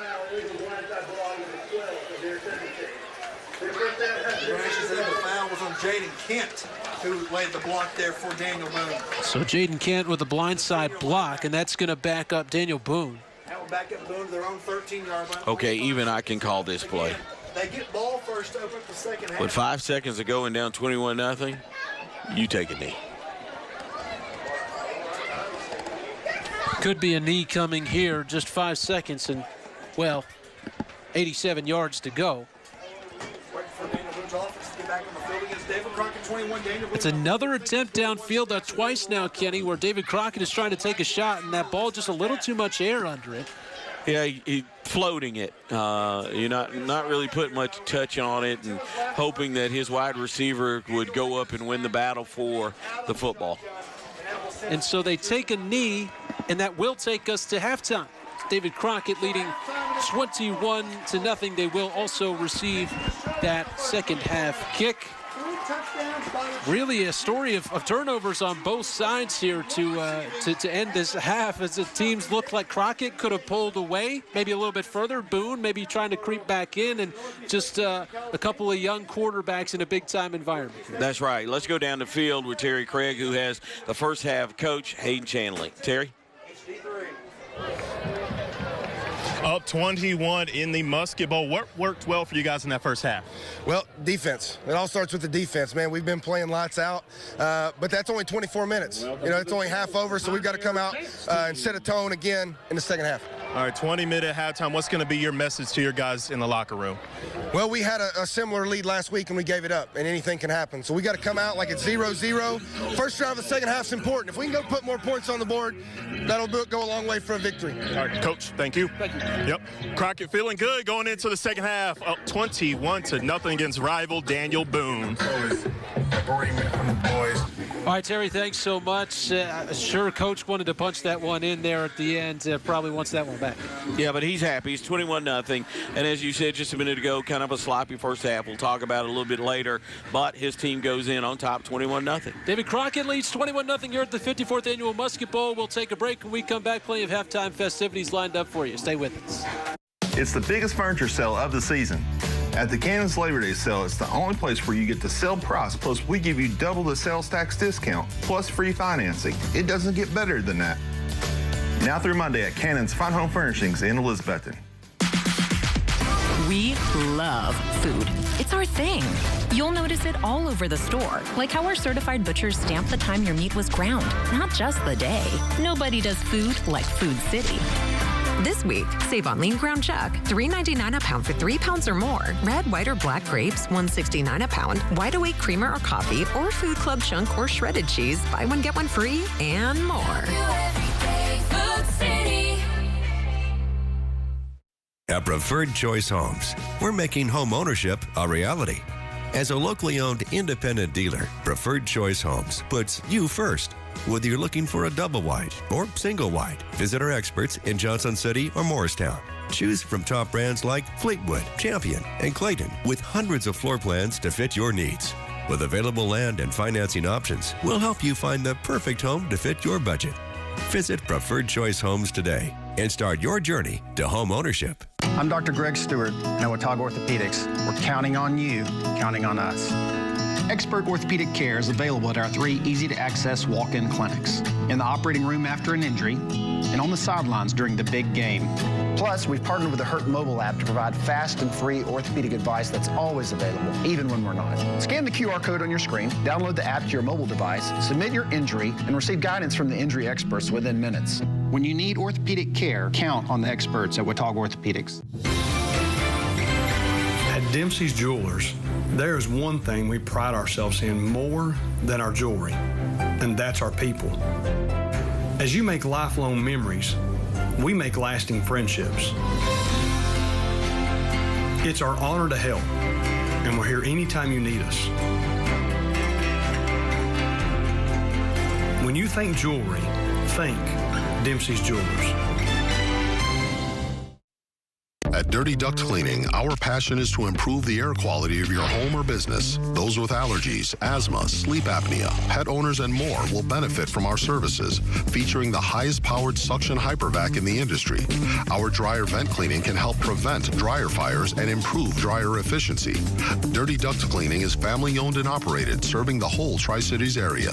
Whether your ducts and vents need to be cleaned, repaired, or replaced, call Dirty Duct Cleaning today. Waiting on a great deal on a new mattress? The wait is over. Save $300 on Sealy Hybrid, save $700 on Tempur-Pedic, and save up to $700 on the all-new Stearns & Foster. Plus free delivery, free setup, and free removal. Now through Monday at Cannon's Fine Home Furnishings in... Welcome back to Football Friday Night, the Musket Bowl. The Trailblazers versus the Pioneers. Brought to you by Food City. Lights taking full effect here in Jonesboro. David Crockett leads its arch rival Daniel Boone 21-0 here in the 54th annual Musket Bowl alongside Kenny Hawkins. I'm Nick Dugan. Halftime here in Tennessee's oldest town. And Kenny, it was really a 21-0 scoreline, but both teams probably maybe won a couple of things back. Turnovers on both sides of the ball here, or both teams, I should say, in that first half. Yeah, I think if you're Jeremy Jenkins, you go into halftime, you just tell your team, settle down. All right, settle down. Okay, we're not going to get it all back on one throw. It's a 21-0 game, so settle down. We got a half to go. Keep in mind, last week, David Crockett led 17-0 against Cherokee, and then allowed Cherokee to come back in the second half. So if you're Boone, you're not out of it just yet. Keep in mind, this rivalry between these two teams is one of the most notable of all rivalries in Northeast Tennessee or Southwest Virginia. Yeah, the proximity of these two programs ramps up that intensity of both schools in Washington County. Of course, however, the proximity has also created some staple faces in this series. Daniel Boone's Jeremy Jenkins has been the Trailblazers leader now for over 2 decades. On the other side, Coach Chanley has been at Crockett's helm since just 2018, but before Chanley started leading the Pioneers in the battle, he was once a Trailblazers himself, playing under Coach Jenkins. Coach Chanley played for me. You know, Hayden played for me. You know, he's done a really good job down there as that program, get him going in the right direction. A lot of respect for him, his program. They do things the right way. Obviously, I played for Coach Jenkins, got a lot of respect for him. He's been doing it a really long time, and that's a credit to him and the way he does things and runs his program. And like I said, got a lot of respect for the way they do things. And, you know, I got the chance to learn under him and play under him. And, you know, a lot of, you know, the reason I was the player I was because of him. So ultimate respect. 2007, 7 through 10, his junior year was the first 10-win season we'd had here. He played strong safety for us. He led us in interceptions. His senior year, we won 9 games. His senior year, so we won 19 games in 2 years. His junior and senior year, really good student of the game. I was always wanting to know, played tight end as well. Basketball player, did a little bit of everything, but you could tell he was going to be a student of the game, and it's kind of the proof in the pudding. That's kind of what we see right now of his. He's been coaching football a lot longer than I have, so I'm not sure what he can learn from us, but I learned a lot from him when I played, for sure.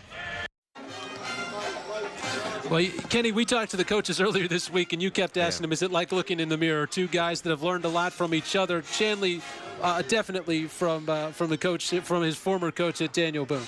Yeah, I told both of them, I guess one night of the year, you root against each other. Every other night, you want your team, the other team to win.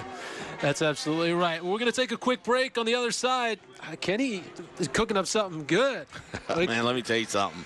You are not going to believe these smash burgers. Oh, my goodness. All right, folks. Oh, my goodness. Smash burgers on the other side. Stay tuned. Will your money be safe if financial markets experience large losses?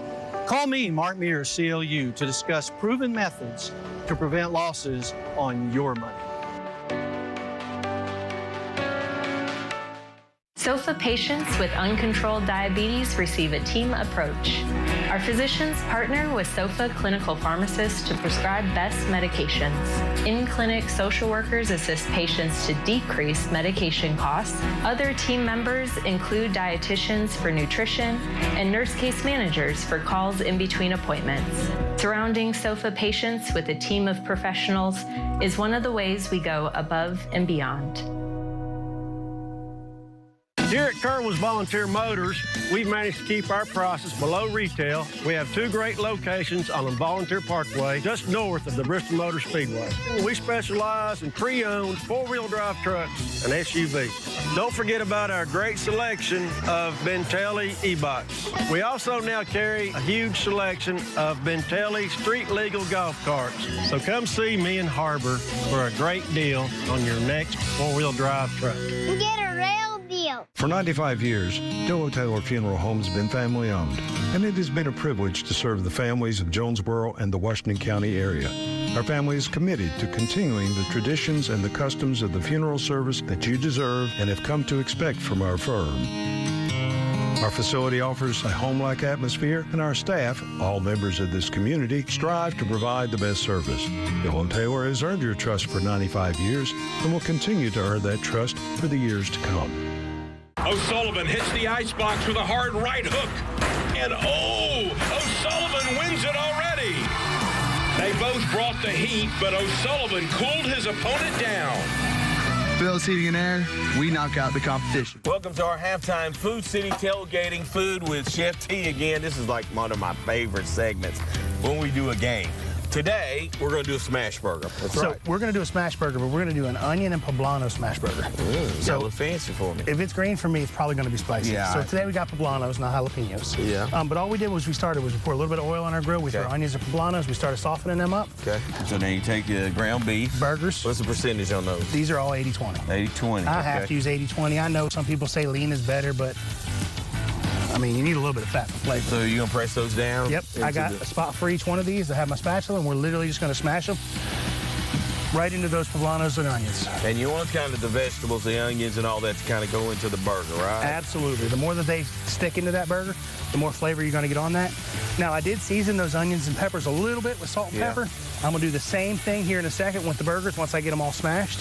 The flatter you get them, the better off they are. How long are they going to cook? Maybe 4 minutes on each side. They're pretty quick. A little bit of seasoning on both sides because we already got the bottom. When we flip these, a little bit of onions and peppers that are left floating around, we're going to make sure that we incorporate that back into the burger.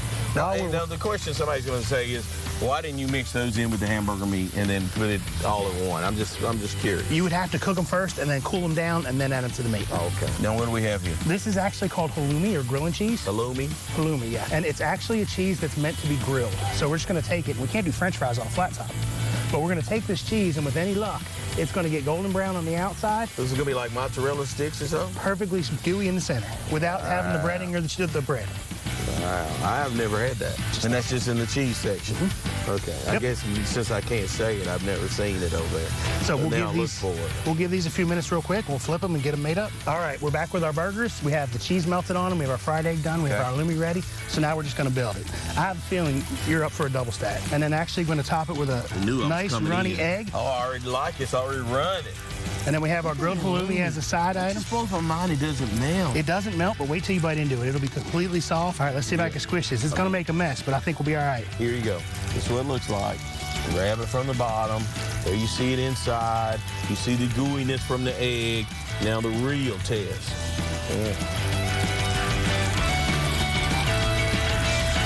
Goodness, that's good. It's hot food. You need a bigger napkin? CFC, Food City, once again, you knocked it out of the park. Even though we're at a football game. I mean, close enough. On tailgating foods, a smash burger stack. Unbelievable. At Roto-Rooter, we've tried everything to address plumbing emergencies faster, like the sink siren. Roto-Rooter! Hello? The toilet signals seem fun, but a bit impractical. Of course, we all remember the plumbing drone debacle. That was bad. We even had tiny submarines with little torpedoes to blow up clogs and sometimes pipes. Eventually, we landed on same-day service, and that's pretty darn fast. Roto-Rooter, you gotta get to Gateway. 8K from Gateway? Yes way. At Gateway Nissan Greenville, your trade-in gets you up to 8K. That's up to $8,000 over book value for your trade. And included with every new Nissan purchase is Gateway for Life, our signature lifetime powertrain warranty and 3 years no-charge scheduled maintenance. Hurry to Gateway Nissan Greenville today. Gotta get to Gateway. Down in Gateway Country, yeah, we treat you right. You gotta get to Gateway. If you want windows installed before bad weather hits, now is the time. It's our back-to-school blowout. Get 8 Energy Star rated double-hung windows for only $5,205, or upgrade to our most energy-efficient triple-pane windows for only $5,954. This sale ends September 15th. All windows include a true lifetime warranty, including labor. Don't miss out on this once-in-a-lifetime offer. Call, click, or visit the Window Source today. Now's the time to get a great deal on Kubota construction equipment, because that subdivision isn't going to build itself. Get more power, more comfort, more productivity, and more get it done right. All built around a durable Kubota engine you can depend on. The Kubota construction lineup shows up ready to work every day. Right now, bring home select Kubota equipment for 0 down, 0% APR for up to 48 months, or save up to $4,000. Kubota of Kingsport, the best place for the best equipment.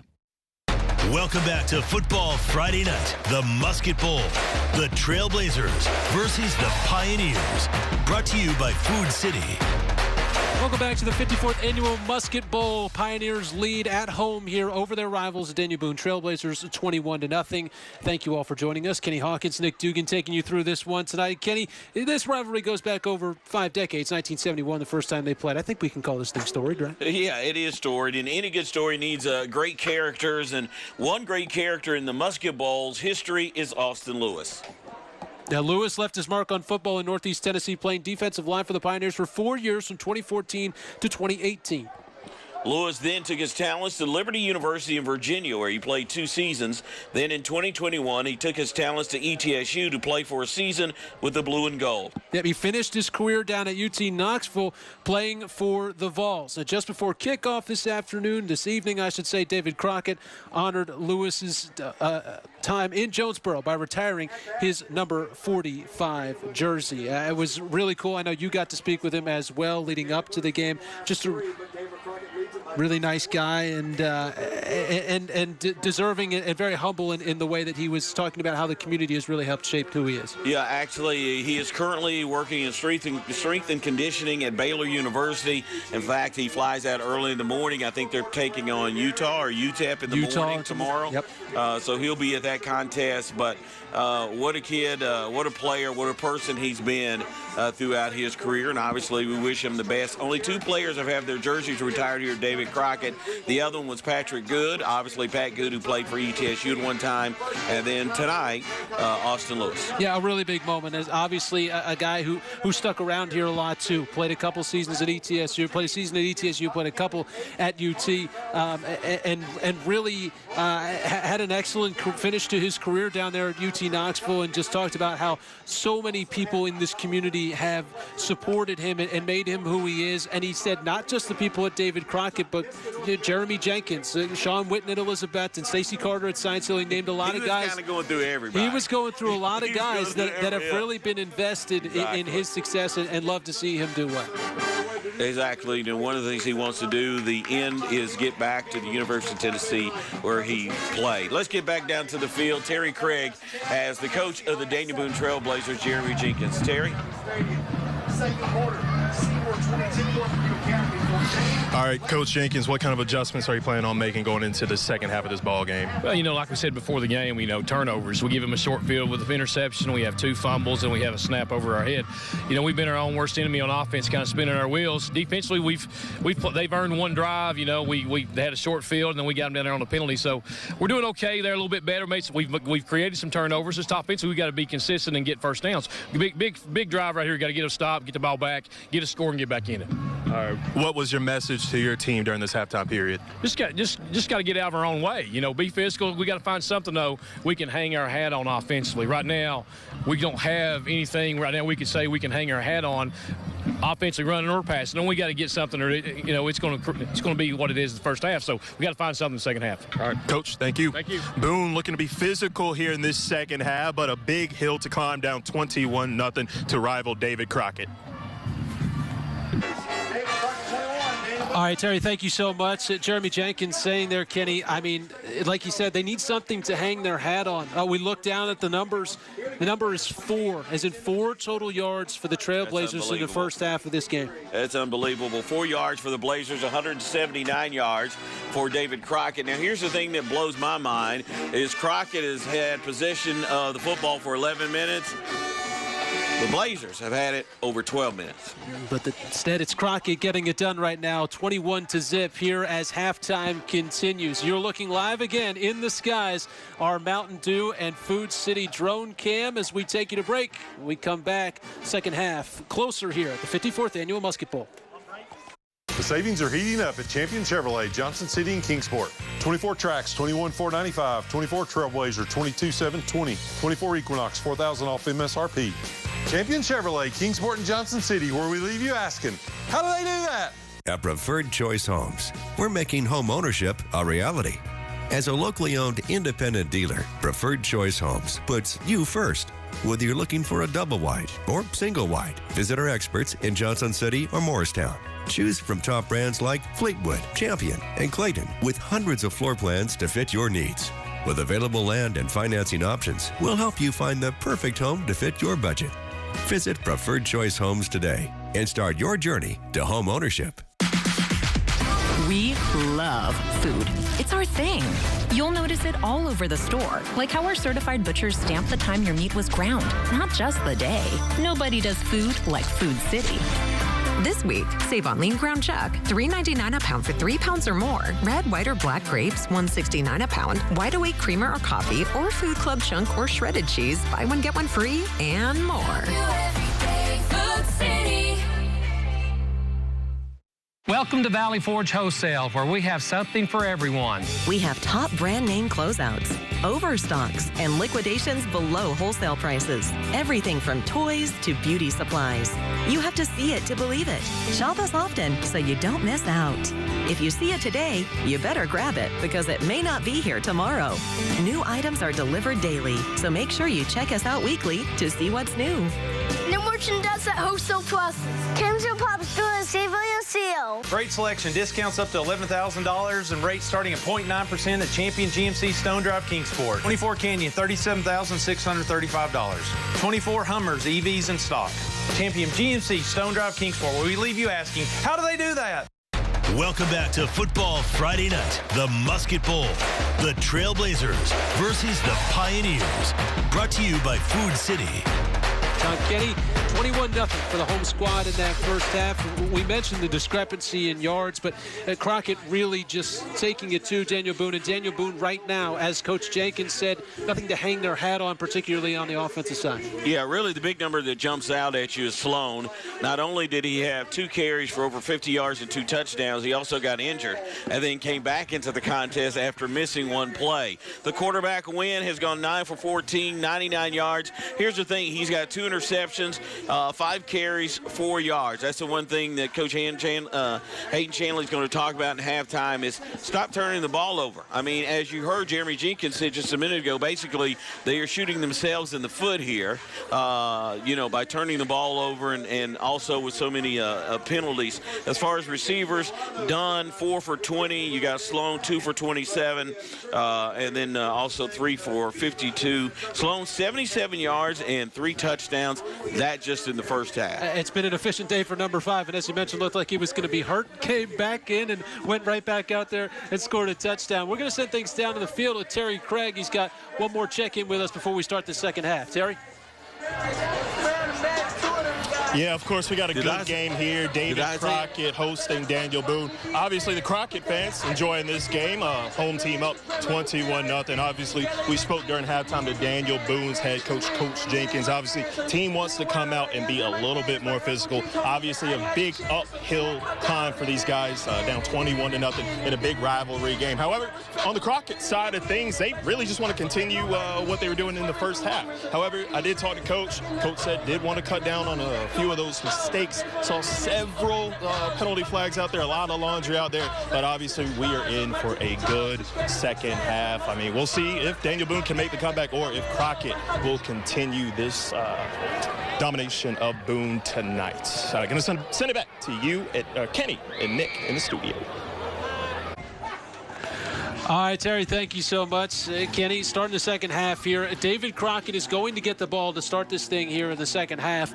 They score. It's a 4-score game. That could really turn the momentum quickly here to start the second half. You know, if you're Coach Jenkins, what you're saying is you will set the tone in the second half with what you do defensively at the beginning of the second half. Obviously, if you allow them to go down and score and take a 28-0 lead, you can pretty much write them off. But if they go down and stop them from getting into the end zone, maybe it could turn momentum.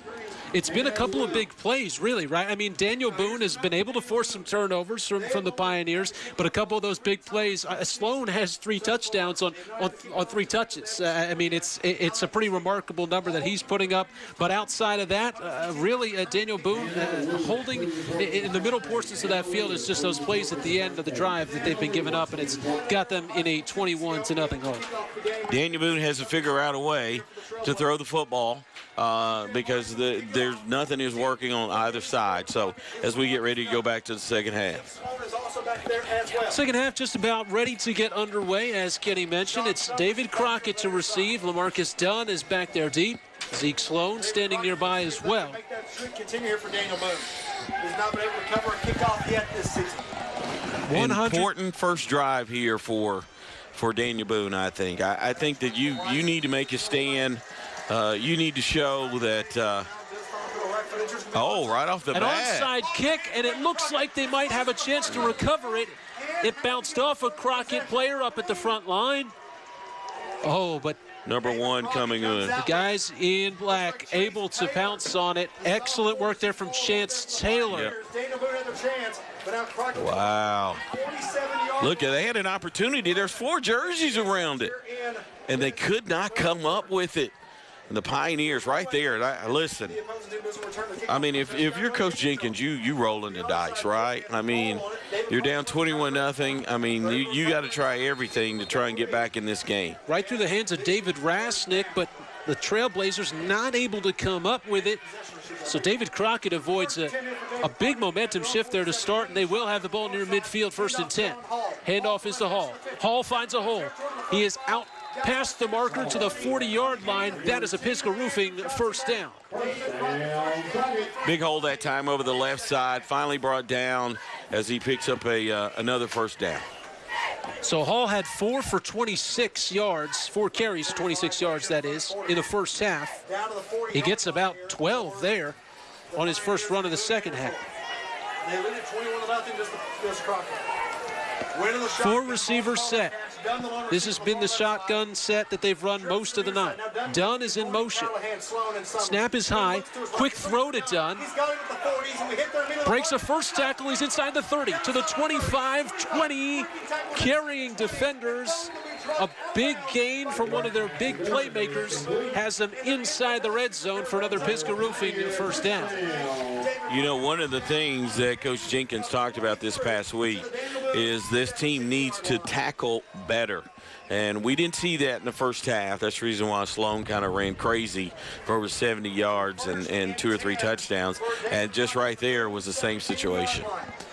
So first down and 10 inside the red zone now for the Pioneers. We talked to Coach Chandler. He said we got to find ways to get LaMarcus Dunn the football. They've been able to do that since the first quarter. And now he has his team inside the red zone with a chance. Wynn escapes the pressure. Trying to escape a second tackler, but he's not really going to do it. He gets maybe a couple of yards, but good work there from the defense to track him down. It was A.J. Burke on the tackle. Yeah, I was about to say, he still carried the defender at least 2 yards before he was brought down. Crockett has it at the 16-yard line. Give him a call at 791-5841. Dunn took a play off. Now he's back out there in the slot on the far side of the field. Wynn in the shotgun. Handoff is to Sloan. Sloan, stiff arms. Taken down, spun out of bounds, and that is a penalty flag that comes in late.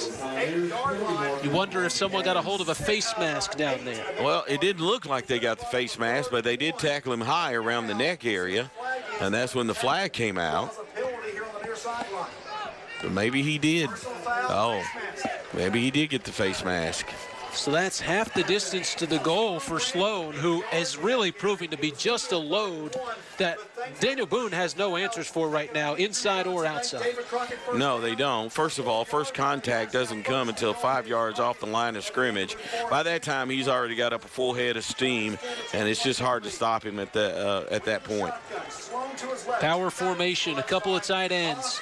Sloan the lone back. It's going to be a quarterback power. Wynn looking for a hole. He finds it, crossing the plane for a touchdown. A.J. Wynn, the sophomore, gets the touchdown.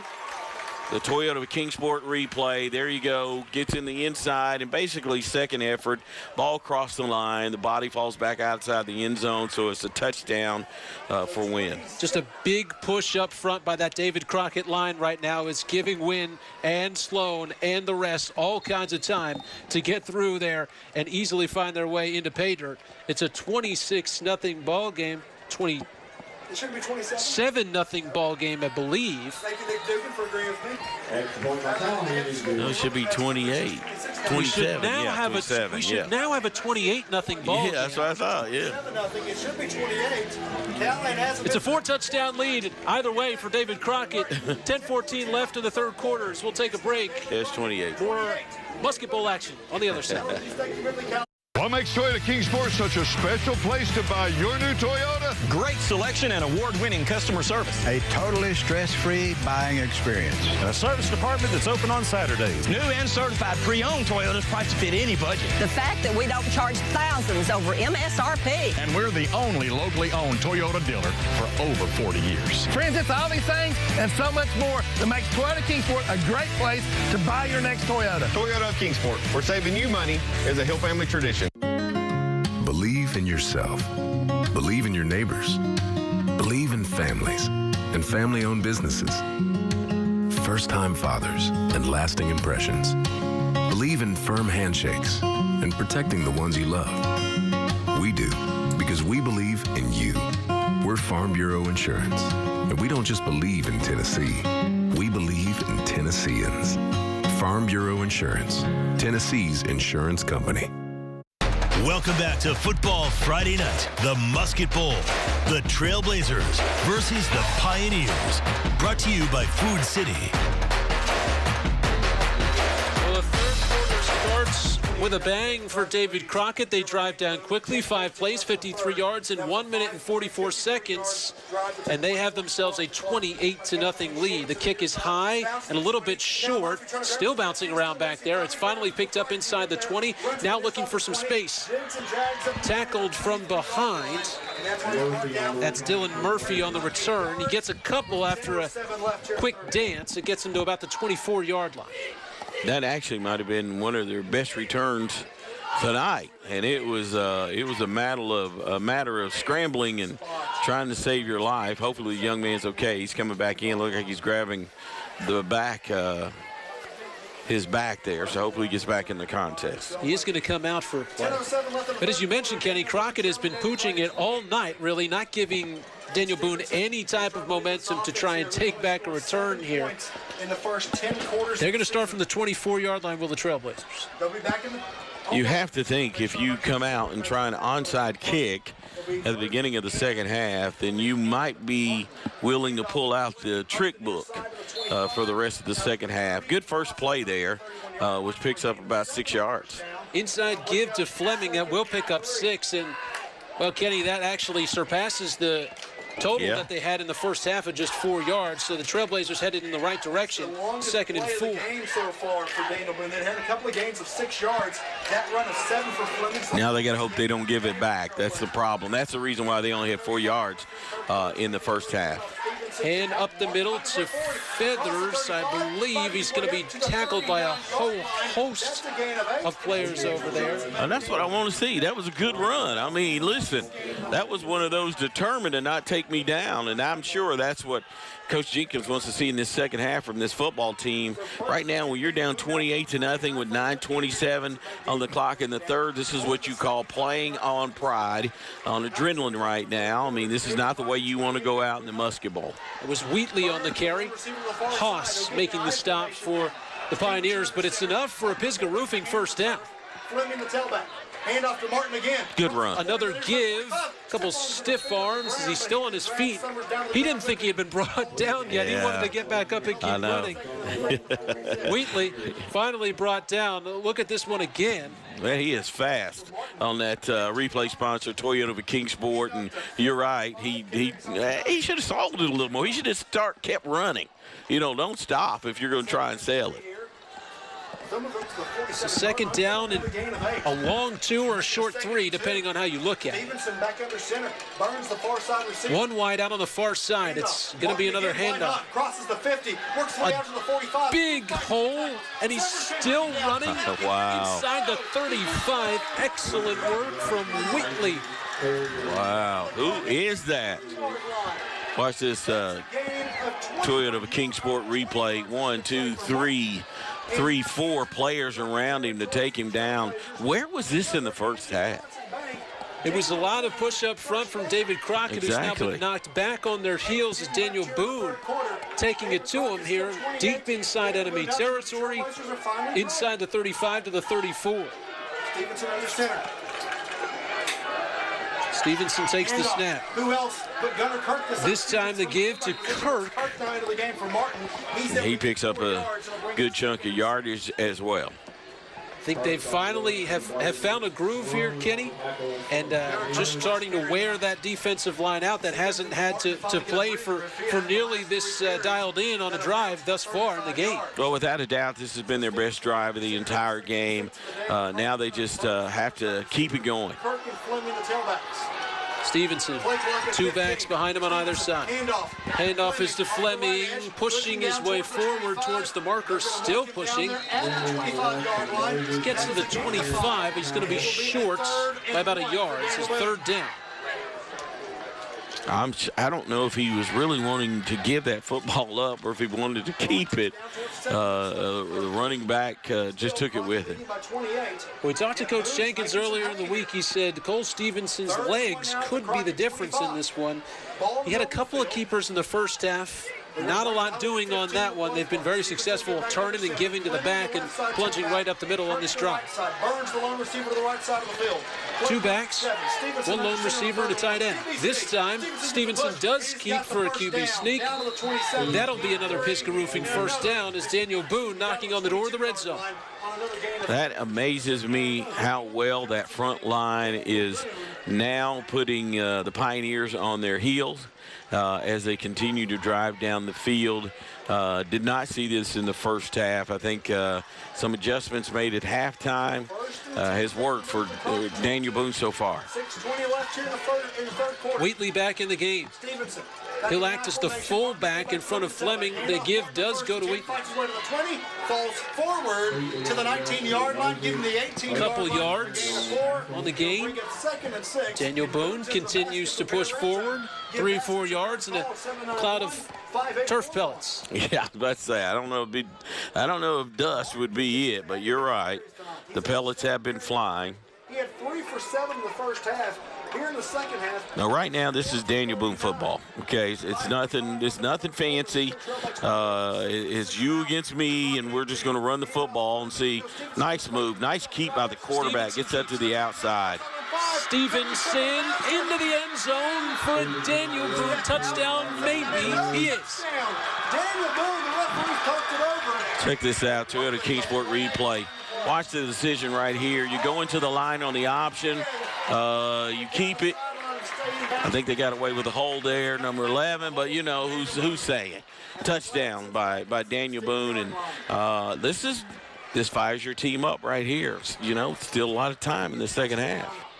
Well, who's saying might be the officials. As it now looks okay, like so he did catch it. I didn't think he caught it. Missed the marker there on the field. It is going to be a hold. Yeah, as we were watching the Toyota Kingsport replay, you could see the hold off the right side. So the first time into the end zone for Daniel Boone is negated on the penalty. They'll have it second down at about 13 on the 25. Fleming is really not going to get much. He might get back to the line of scrimmage, but this is going to be a 3rd and long here for the Blazers. Well, obviously we are in that position where it's going to be a 4th down territory. If we get down to 4th down, I'm sure they're going to go for it. 3 doesn't really help you at this point in time. Yeah, just keep moving the football. This has been a nice drive, but you're right, Kenny. Still down 4 scores, and they've eaten up a lot of time on this clock. Yeah. It's now down under 5 minutes here in the third quarter. Have a timeout. This is an official's timeout. Who called? Timeout by, I think, Jenkins. We got a timeout. Daniel Boone facing a 3rd and long, looking for their first touchdown of the game. David Crockett leading 28-0 here in the third quarter of the Musket Bowl. We'll have more third quarter action on the other side. I am thankful to work at Eastman Credit Union. Helping our members means helping them with the little things, the big scary things, and the milestones in their lives. When that kind of care is given straight from the heart, it's not just a better way, it's the best way. This job has given me something that few other jobs can, which is the opportunity to see my day-to-day work impact members' lives. I really feel like I'm making a true difference. 90 years of a better way, that's ECU beside you. I'm John. And I'm Robbie. We own Jonesboro Funeral Home. We would like to thank our friends, family, and neighbors in the Tri-Cities for believing and trusting in us. We're proud to call this area home, and while our business may be new, we have strong ties in this community. We live here, preach here, and raise our children here, and always support our local schools. We're proud to help our neighbors and loved ones plan for life's unexpected moments. Jonesboro Funeral Home, here when you need us most. Welcome back to Football Friday Night, the Musket Bowl. The Trailblazers versus the Pioneers. Brought to you by Food City. Benson almost had an onside kick to start the half. He set things down to Terry Craig, who has more. Want to be physical, but that onside kick did come as a surprise. However, it did, jolt his team. A lot of energy going into Boone. Boone currently driving, could potentially go in for the score. Going to send it back to you all in the studio. Terry, thanks. 3rd and long. Daniel Boone looking for that first score. As Terry mentioned, it's play action. Looking, and he's going to have to throw this one out of bounds. It'll bring up 4th down. And that doesn't bother me. I mean, if you don't have anything downfield, the last thing you want to do is turn it over, fight, live the fight another day. Now you got a 4th down, and as I mentioned, this has got to be 4th down territory. 3 points are not going to help you. So now you regroup and you try and figure out some way to pick up this 1st down to keep this drive alive if you're Daniel Boone. Stevenson was looking for A.J. Burke, the tight end, who spent his last 3 years playing offensive tackle for this squad. They've moved him out to a more skilled position to try and get him involved. But an incomplete pass, and it's 4th and 11 here. Hall, the far side receiver. 3 receivers. Straight drop. Stevenson still looking. Now he has to scramble out of the pocket. Eyes downfield. Can he evade the tackle? No. He's brought down to 21. It'll be a turnover on down. An excellent job by the David Crockett defense, and it stifles Daniel Boone's best opportunity to score yet tonight. They come away with 0, a turnover on downs. Yeah, basically you put yourself into a prevent defense. You get to where the 1st down line is, and you make sure that no one gets past that. And so everybody was covered, and Stevenson had to pull it down, but that's a long way to the 1st down, and finally the Pioneers caught up to him. Sean Summers was there on the stop, number 12 in black and gold. And now David Crockett takes over, 4:37 left in the 3rd quarter. Win. High snap, controls it. Hall spinning through a couple of tackles, but a flag is down. That looked like one of those spinny tops, the way he was running that ball. But as you mentioned, there is a flag down. There's going to be a holding on Crockett, so they're going to push this back. So knock off, it was going to be a 3 or a 4-yard gain there for Hall. Back him up to the 11. So it'll back him up. 1st and 20. But Kenny, David Crockett has continued to break tackles here. It's really what's allowed them to be effective in the run game, as effective as they have been all night. Well, it's called wrapping up. And if you don't, if you hope that you can just bounce off of them and knock them off balance, a lot of times it doesn't work. You got to wrap up and hold on. Dunn, the near side lone receiver. Win in the pistol. To the far side, it'll be Summers. There's a back behind him. 2 receivers and a tight end. Hand off to Hall. Hand off. To the 20, out to the 25. Big hole for Hall, and Hall finds his way out past the 25. John Hall gets 16 yards to make a big gain. Nearly gets the 1st down after the 10-yard penalty. It'll bring up about 2nd and 4. Or excuse me. Yes, it is 2nd and 4. 3:50 left in the 3rd. They still lead 28-0. Now 2nd and 4 at their own 27. Ball. Win in the shotgun. Couple tight ends, 2 wide receivers. Dunn to the near side of the field. That snap goes over his head. Bouncing inside the 10. Win recovers, and he's just going to have to eat it. For a loss of 17. A huge loss. That's actually happened a couple of times tonight to David Crockett. Remember in the 1st half, they were basically driving again, and a high snap put him in a difficult situation. Jaden Kent was the first one to win after the high snap. This is now bringing up a 3rd and long, so you get all the penalty yards back, and then you give them right back. And so now Crockett in a difficult position, backed up to their own 12-yard line. Do you think Coach Shanley has a 3rd and 20 play?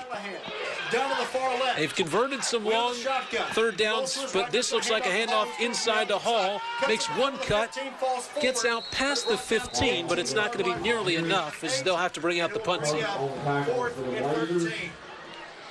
Good defensive stand that time by Daniel Boone. Obviously, they got some help with some penalties there. Once again, they should have really good field position once this is kicked to them.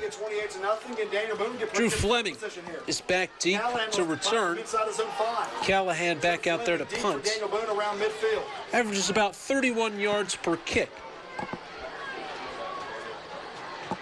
Snap in good form here. The kick is away. Callahan, which is one with the right foot, and it's a great punch. A big bounce. Wow. Rolling inside the 30. Still rolling, and David Crockett is going to flip the field. Great punt. As they'll start at the 23-yard line, will Daniel Boone, with just under 2 minutes to go in the third quarter. We'll take a break. Daniel Boone still searching for that first score of the game when we come back here to the 54th Annual Musket Bowl. It's official. Johnson City Ford has won the President's Award from Ford for the 7th year in a row. We won because our customers said they had a really great experience with both sales and service. So come and experience why Johnson City Ford is Tri-City's only President's Award winner. We love food. It's our thing. You'll notice it all over the store, like how our certified butchers stamp the time your meat was ground, not just the day. Nobody does food like Food City. This week, save on lean ground chuck, $3.99 a pound for 3 pounds or more. Red, white, or black grapes, $1.69 a pound. Wide awake creamer or coffee, or Food Club chunk or shredded cheese. Buy one, get one free, and more. Johnson City Toyota is your pre-owned superstore. We have well over 400 pre-owned priced to sell. All come with our love it or leave it satisfaction guarantee, and all come with a vehicle history report, so the history is no mystery when you buy pre-owned from Johnson City Toyota. Welcome back to Football Friday Night, the Musket Bowl. The Trailblazers versus the Pioneers. Brought to you by Food City. Musket Bowl, less than 2 minutes to play in the third quarter. David Crockett leading 28-0 as you're seeing some excellent views tonight on the drone brought to you by Mountain Dew and Food City. Kenny, it's 1st and 10. An excellently booming punt from Callahan takes a big bounce, and Boone is going to have to go the better part of 75 yards. Huge play on the punt. Obviously, Daniel Boone didn't think he would kick it that far. So a huge punt. And right now, Daniel Boone, which I thought would be in good field position, they got some work to do. A big gain there on first down from Fleming. The sophomore has it within 2nd and 2. Maybe a long one here. So a good start to the drive for the visitors. Two backs. Burns, the lone right side receiver, out by the numbers. Ball in the near left hash. Stevenson handoff. Martin there on 2nd and 1. Give up the middle. It's going to be stopped. Yeah, I think they're going to give him the first down. He had passed it before they knocked him back. To me, that's like a free play. You know, you got 2nd down and 1. You know, you go ahead and take a shot. Just make sure you don't put it in a position where they can come up with an interception. You know, if you got to throw it away, you got to throw it away. But first down for the Blazers. Pisgah Roofing first down here as Daniel Boone has it 1st and 10 on the 35. Stevenson's going to was looking to pitch. He's not going to have the opportunity. Swallowed up by Sloan and Farrell. You got to read your linebacker. Should have given that up because the running back was wide open going up the middle, the Toyota of a Kingsport. But you got to give it up. I know he was trying to get out there in the option, and that just didn't work. Colton Mullins also there in on the stop. As Daniel Boone going backwards. This time it's now 2nd down and 13. Two backs. The give is to Fleming. Fleming finds a hole on the left side, finds the sideline. Lamarcus Dunn dragging him out of bounds, but not before a big gain and another Pisgah Roofing first down. I think he's going to be short when they ran him out of bounds, so it's going to be 3rd and 1. Official initially running past the marker, then backtracked it back. So it is 3rd down and 1. 44-yard line. Need a yard for another first down. What may be the final play? Two backs. Stevenson's going to take this snap under center.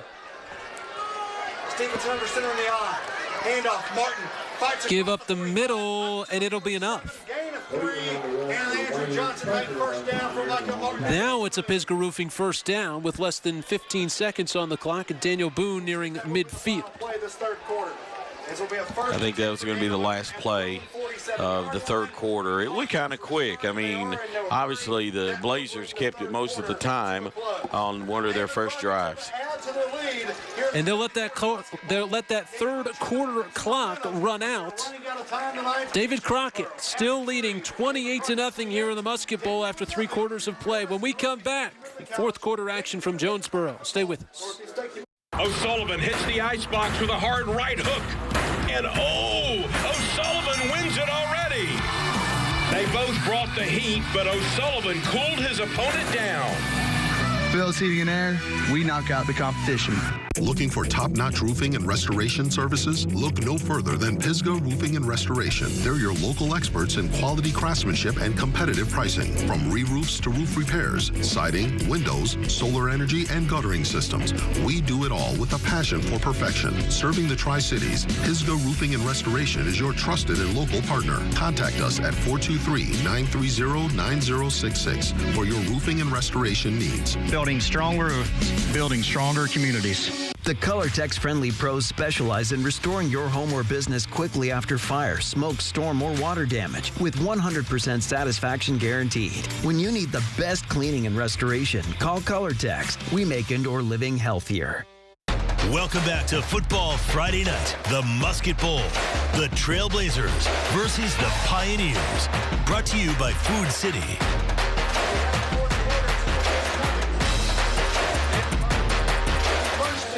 We're going to send things down to Terry Craig on the sidelines for a quick update here at the start of the fourth. Hey, Terry.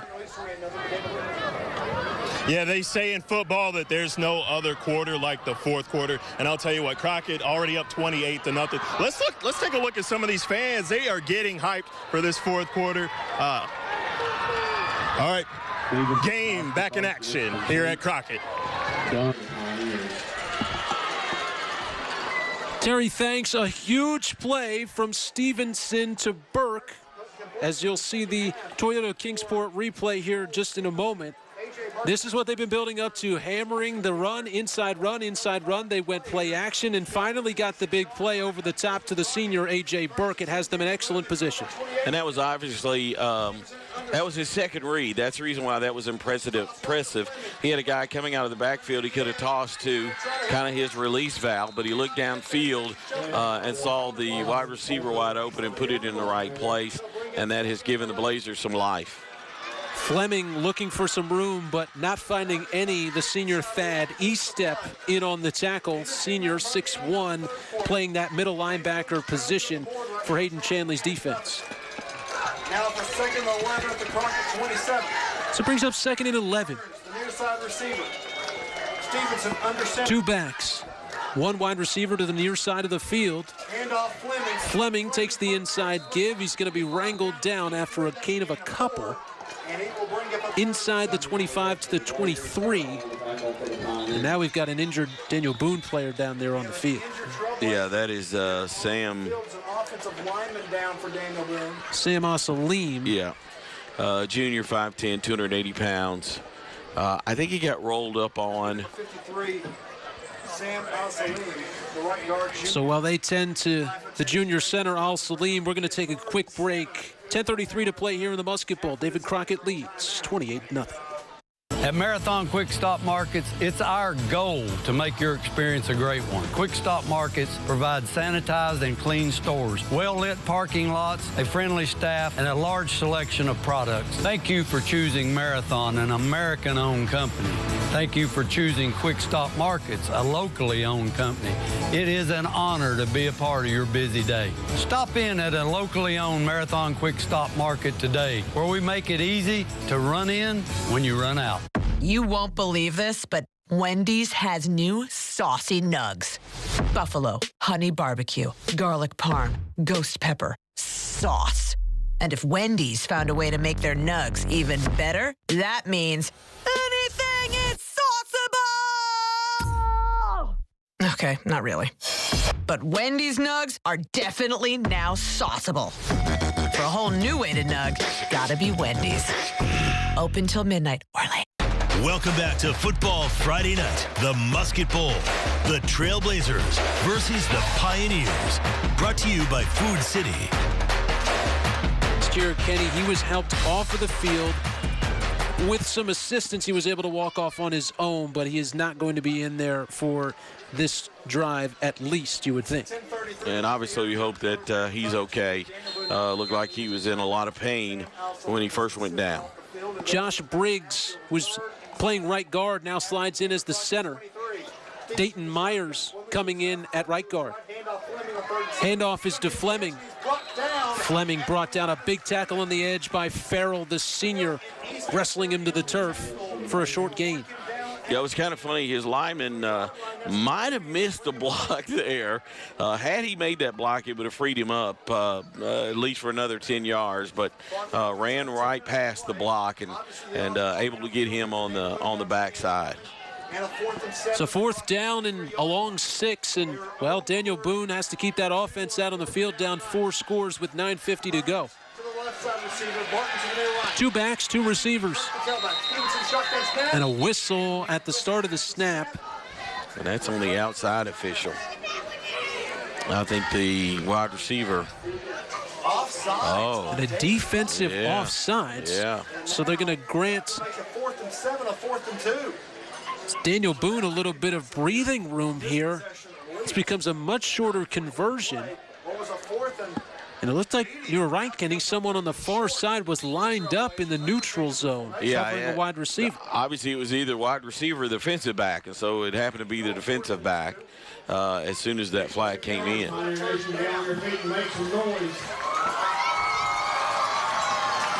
PA announcer imploring the home fans to make some noise here on a 4th down and 2 as Daniel Boone still trying to get the call in. I think they're going to have to take a timeout.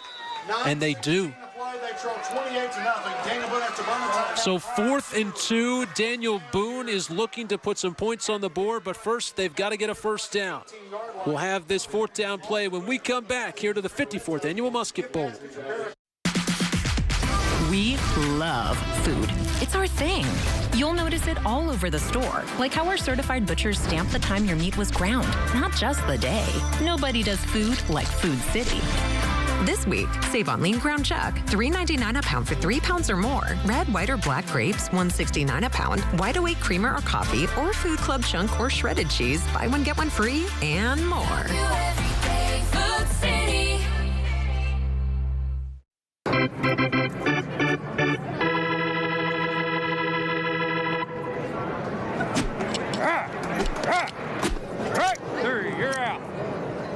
Hi, I'm Kirby Connell, left-handed pitcher, 2024 Tennessee Volunteers National Championship Team. And I'm Byron Barnes, owner of Barnes Exterminating.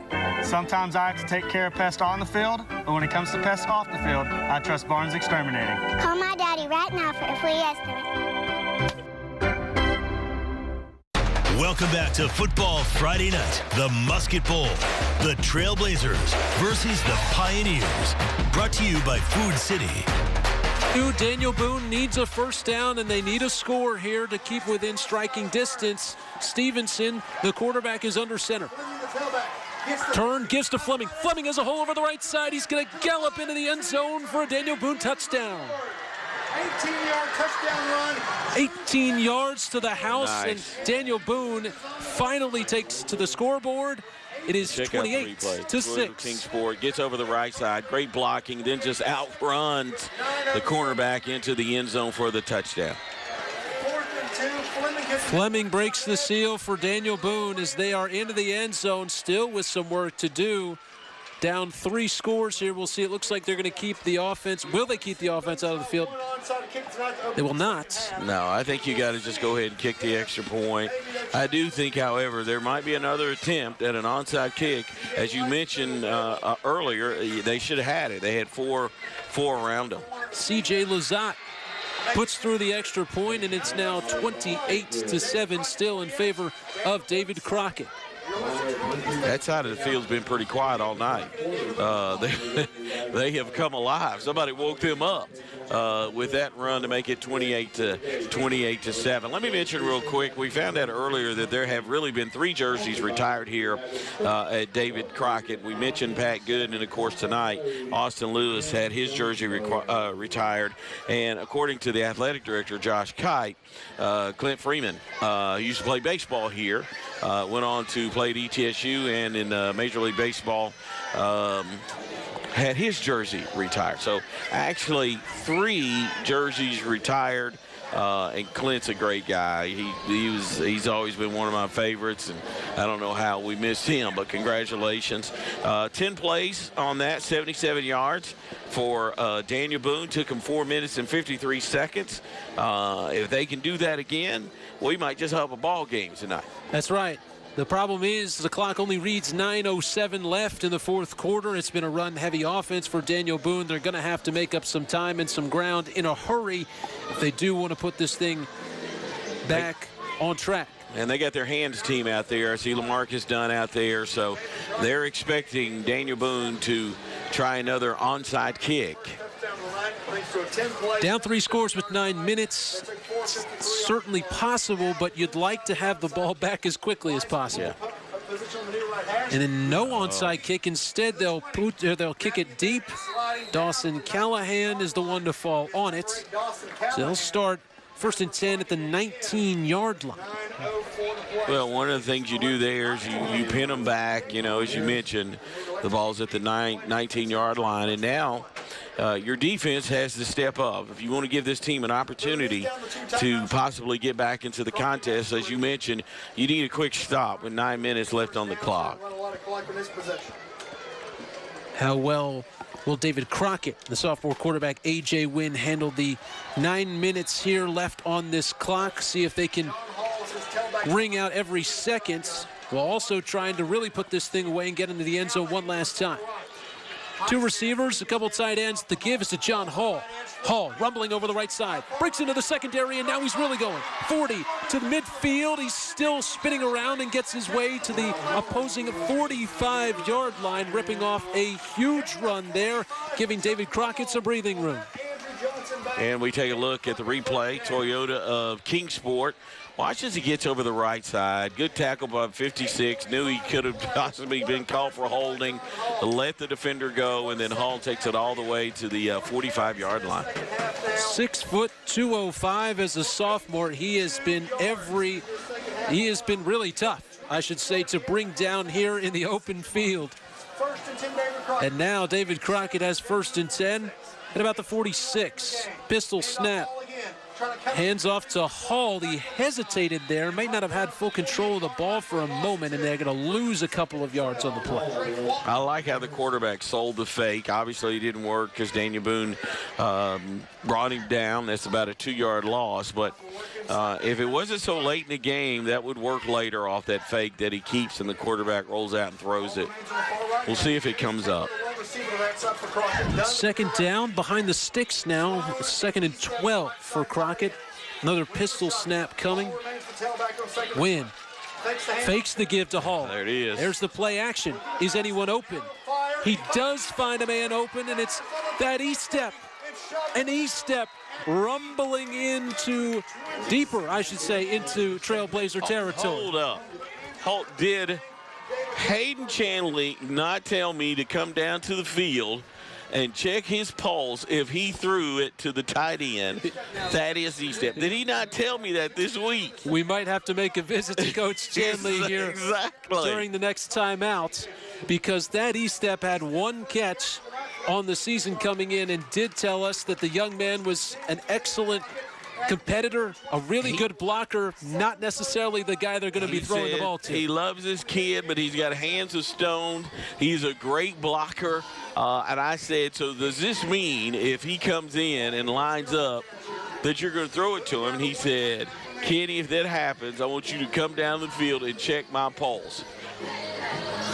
Well, he's got a catch, and they've got themselves a Pisgah Roofing 1st down, does David Crockett. But we're going to send things down to Terry Craig on the sidelines with an update. Terry.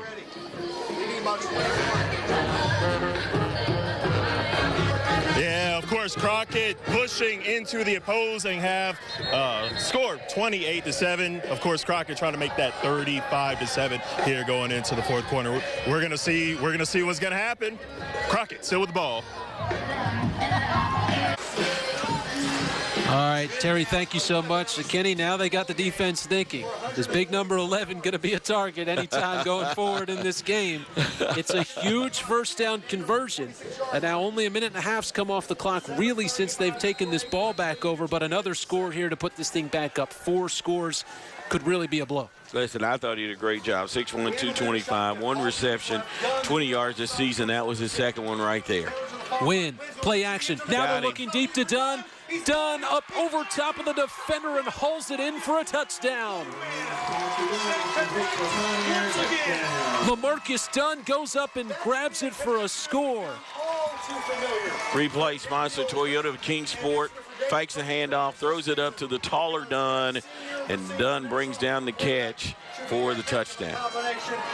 LaMarcus Dunn had been dinking and dunking, doing his best as an athlete here in the short yardage. He finally turns him loose, and they get that long shot for a touchdown. It's now 34-7, David Crockett. And after that play in which he gave it to the running back up the middle, where I said, watch out, he's going to do it again, but he's going to go up top because he's got Daniel Boone sold on it. It worked for the Pioneers. So Dawson Callahan boots it through to make it a 35-7 ball game with 7:28 left, and looking high above again here in Jonesboro thanks to our Mountain Dew Food City drone cam. Kenny, that one really could be a nail in the coffin, so to speak, here for Daniel Boone's chances with just 7:28 to play. Yeah, that's how you answer the other team that goes down and scores and makes it 28-7, and then they come back and make it 35-7. That was 4 plays, 81 yards. It only took 1 minute and 36 seconds. Listen, we talked about this at halftime. Time of possession, Daniel Boone actually had the ball longer in the first half, and they hadn't scored a point. The reason why is the Pioneers is not taking them long to score. Minute 36 that time, 4 plays, 81 yards. It's been the big playability, and unfortunately Jeremy Jenkins said in our conversations this week that was part of the problem here with the Daniel Boone defense. They had just given up too many big plays in the important moments. That was a point of emphasis coming into this one. That one certainly is going to hurt there to LaMarcus Dunn to cap off a drive of 4 plays, 81 yards, and this one's going to bounce loose. Did David Crockett hang on to it before it got out of bounds? They did. They did. Yeah, he got on it and then slid out of bounds. Check this out. Comes off and he catches it. I guess his arms were down as he wrapped up the football. You know, I think if this is the NFL, we'd have to go through 50 different cameras to see what happened right there. That's right. That Toyota Kingsport replay is about all we've got for this game. Ezra Haas comes up with the possession before it fumbles out of bounds. And so David Crockett takes it right back. Don't be surprised if he goes to the end zone right on the first play.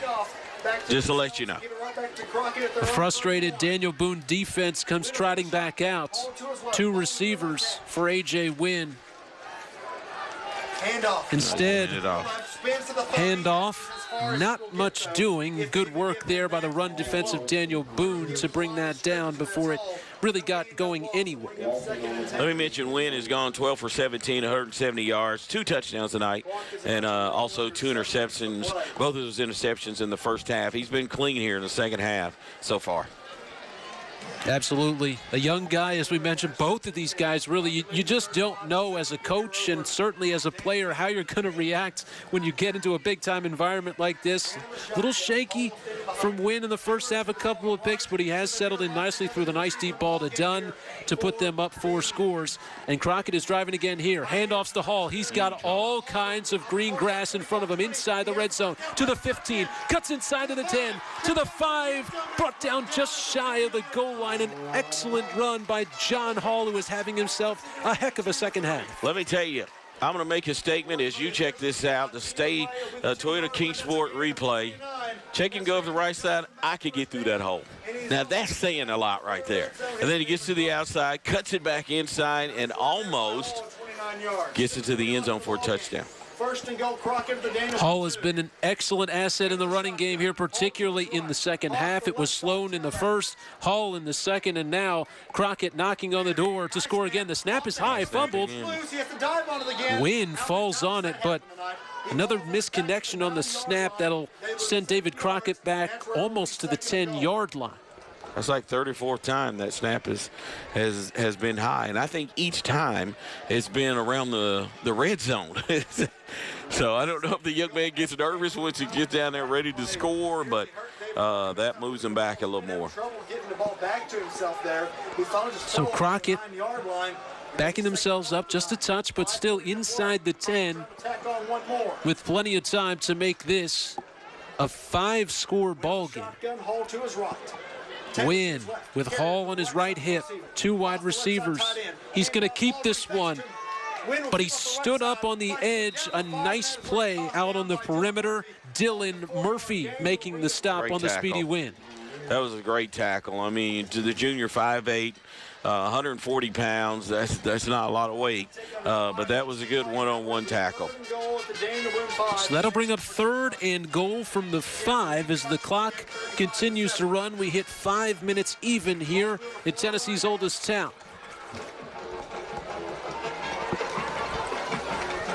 Taylor will line up to the near left long side. Short right side will be carriers or receivers. Wynn Hall will remain the tail with Hall to his right. 2 wide receivers and some tight ends. Wynn takes a snap at 2. Snap is given to Hall. Hall lowers the shoulder, still pushing the pile, but excellent work on the interior there from Daniel Boone. Logan Wheatley in on the stop, had him by his ankle, making sure that he was not going anywhere closer. I was about to say, I don't know how many times you've been to the rodeo, but that's what that looked like. I mean, the only thing was missing for him to rope him and then throw his hands in the air. That's what that looked like. And interestingly, it looks like they're going to leave the offense out here up 4 scores with 4 minutes to play. Wynn with that same formation of back, and well, there's some movement. False start on the offense. They did. Making now 4th and goal at the 9. So that's going to back up David Crockett a little more. You thought maybe when they went out there, a curious decision, but looks like maybe try and get Daniel Boone to jump off sides. Instead, it ends up being a false start and backs him up just a few yards. The offense looks like it's going to stay out there, though, Kenny. Yeah, I mean, listen, if you definitely want to put this away, then a touchdown would do that. You have an opportunity also to burn a little bit more time. This is the Musket Bowl, okay? So you're going to do everything you can to score as many points as possible. Wynn, snap, fakes over the middle, and it's broken up. An excellent play on the defensive side by Gunnar Kirk. The ball falls harmlessly to the turf, and that is a turnover on downs. Gunners bats it down. The big man could have had an interception and taken off. I mean, there was nobody in front of him. Now, they might have caught him, but I'm saying it was really thrown right to him. The junior linebacker came into this game leading the team in tackles with 12. 35-7. 3:49 on the clock. You can't afford to waste too much time running the football. So Daniel Boone's going to have to go to the back of the playbook and put this in the air. And I think David Crockett forced to take a timeout with that turnover on downs, didn't have the personnel they wanted in on defense.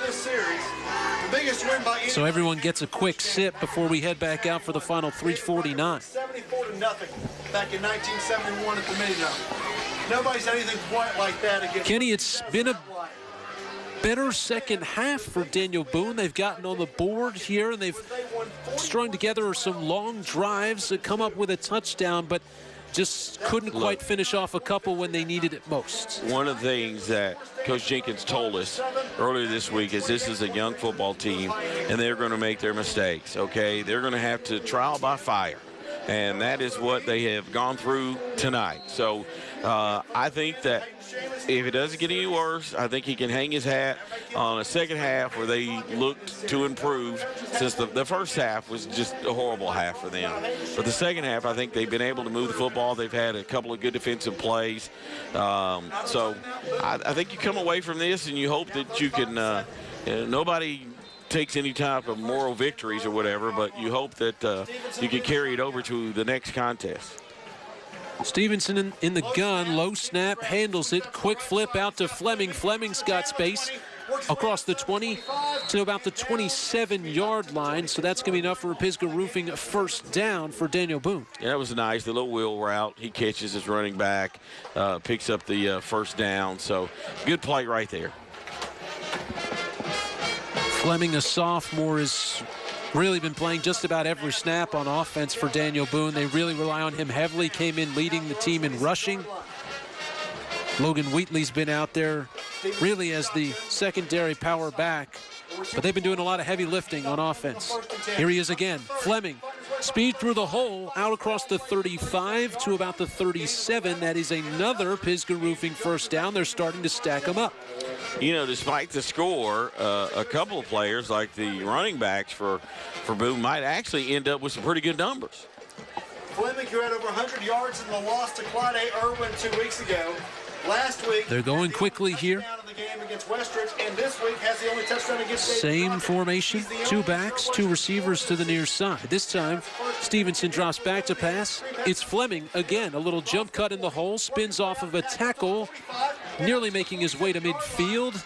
He has close to another first down, and Fleming with nearly 30 yards on the drive, or I should say more than 30 yards, as they've started to piece together some offense here in the latter stages of this one.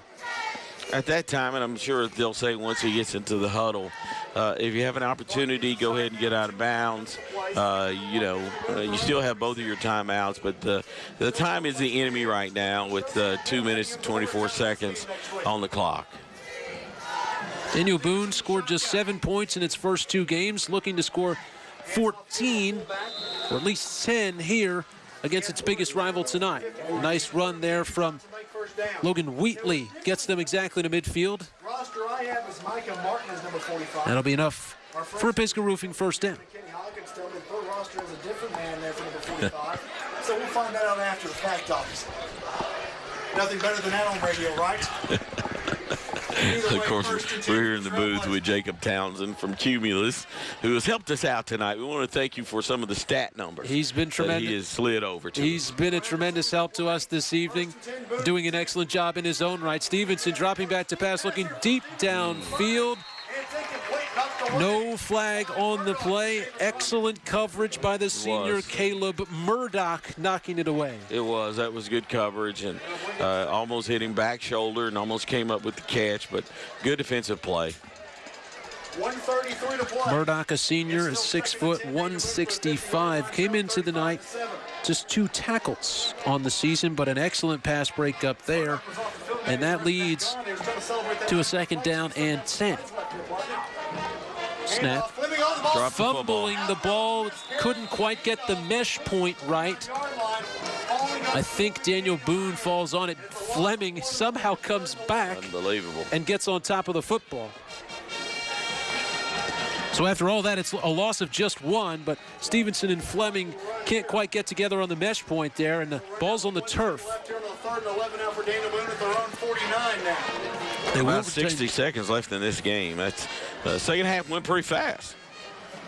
It has gone quickly. They'll retain possession, will Daniel Boone, as that clock continues to run.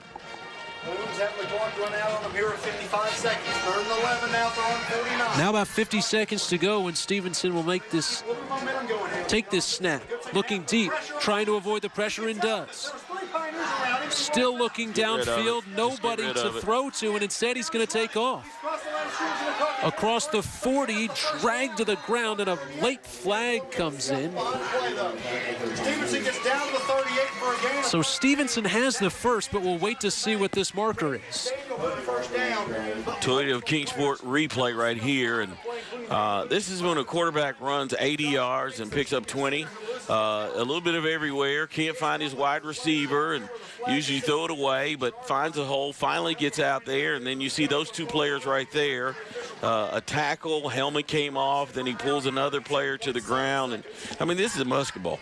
All right, these 2 teams don't like each other. It's actually been pretty clean until this point. So a personal foul, hands to the face of David Crockett, so that'll give Stevenson 15 more yards. It was Jackson Overstreet, the sophomore, that made the tackle on Stevenson. But we saw a helmet pop off adjacent to the play, and I think that's where the hands to the face came in. Someone lost a helmet, and that's usually going to draw you a flag. Yeah, when you're pushing it up as you're shoving them to the ground, that's usually when that comes around. So 32 seconds right here. How bad do you think Boone wants to score? Well, it seemed like they were content to let it run, but now they've gotten themselves down near the red zone, and you'd think they would like to punch another one in. Fakes the give, looking to the flat. He's got a man and nearly intercepted. Wow. What an athletic play. That would have been a great interception. Marcus Carrier nearly made a full sprawling interception on a pass that just missed Logan Wheatley in the flat. 26.1 seconds. So the clock will stop. 26 seconds. Daniel Boone with a 2nd and 10.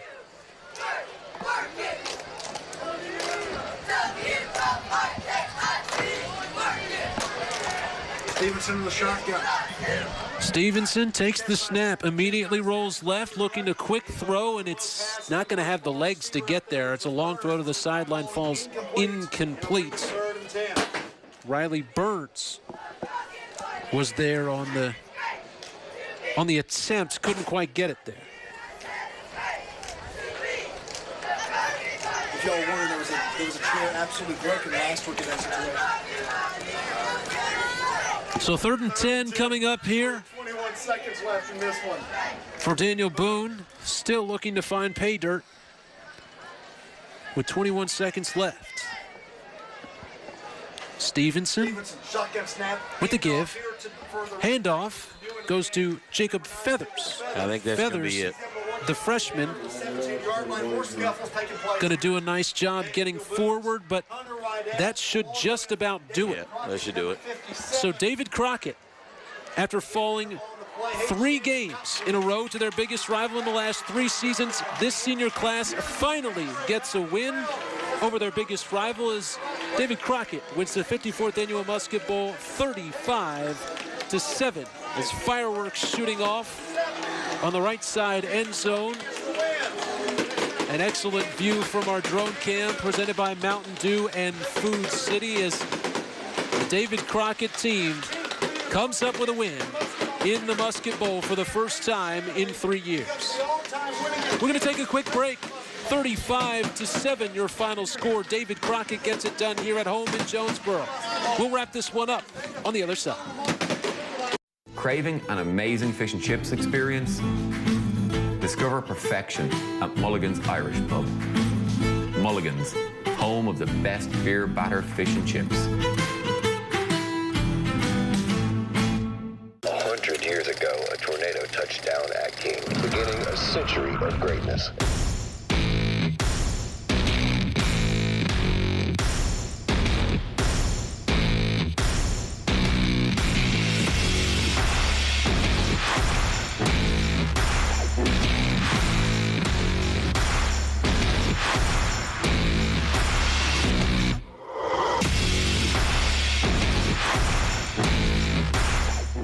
Life for Samir didn't come easy. He's not able to write, he's not able to read.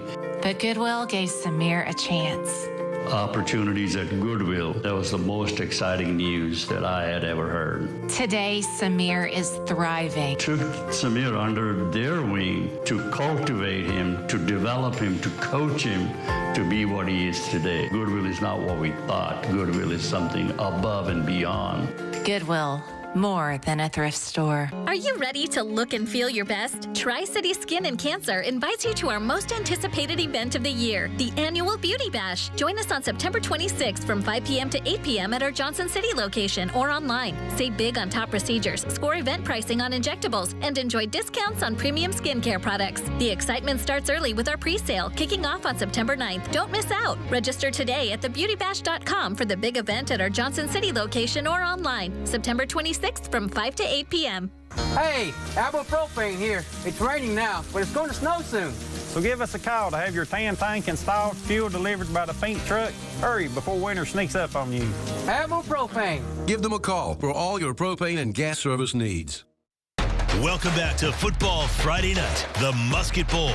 The Trailblazers versus the Pioneers. Brought to you by Food City.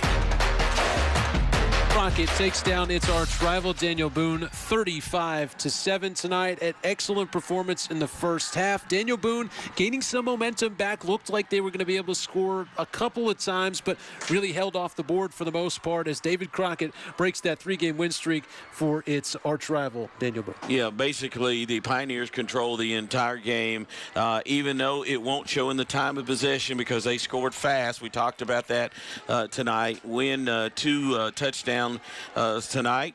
One passing to Hall in the back of the end zone. Sloan was the guy in the first half. Really didn't need him in the second half because they went with Hall in the second half for the touchdown. A big night for the Pioneers, and we're going to go down to the field. Terry Craig has the game-winning coach, Hayden Chanley, with him. Terry? All right, big win. Big win. Of course, tell me kind of what went right tonight. Man, we freaking won the line of scrimmage is what went right. We challenged our kids all week. We knew they were going to come in, try to run the football down our throat. I thought our defense answered the bell pretty much all night. Did not play well in the line of scrimmage last week. Came out tonight, put our best ball game together, took care of business. Of course, a big win in a rivalry game, big win against Boone. Kind of walk me through your emotions right now. Never felt comfortable, honestly, until we got to the fourth quarter up 4 scores. But, man, I'm so proud of these kids. They faced so much adversity over the last few years, past year, and they answered the bell. Last week, we got up, did not finish well, challenged those kids. They freaking responded, man. God is good. There you go, there you go. You know, kind of walk us through how you plan to keep this momentum going throughout the rest of the season. Well, unfortunately, we got a bye week next week. I think we'd rather play, but no, we're going to take this momentum into the bye week, give them a couple days off, let them rest a little bit. Then we got another big conference game in 2 weeks down in Newport, so we'll be ready to go for the Fighting Cocks. All right, Coach, go celebrate with your team. Thank you for your time. Thank you, Matthew, 23-12. There you go. Crockett winning this one by a score of 35-7. Home team takes it home with the victory.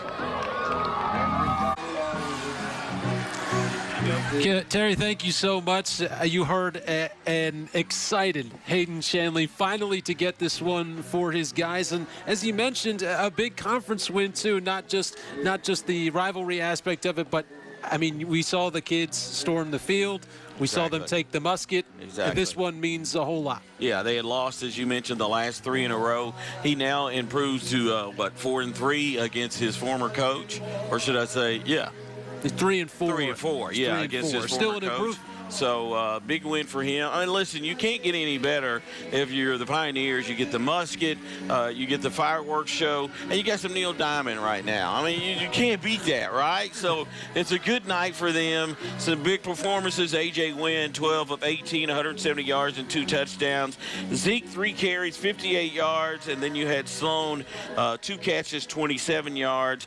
And Hall, 12 carries, 136 yards tonight. Hall really racked up that stat at the second half, right? It was Sloan in the first half, 2 rushes, 50 yards, 2 touchdowns. He also had the reception for a touchdown, so Sloan ends up with a couple.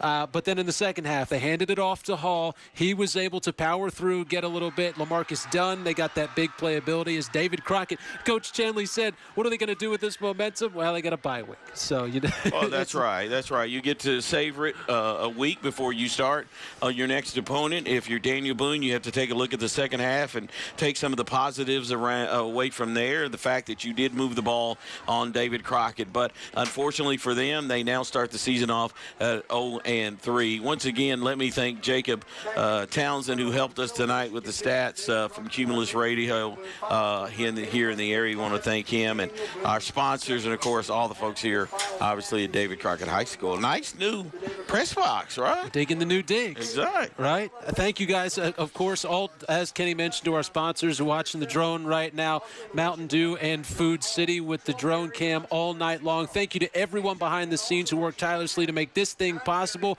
We will be with you again next week as Science Hill takes on Union out of Virginia. But for now, signing off from the 54th Annual Musket Bowl, David Crockett gets a 35-7 win. He's Kenny Hawkins. I'm Nick Dugan saying so long, everybody. This place has a heartbeat of its own.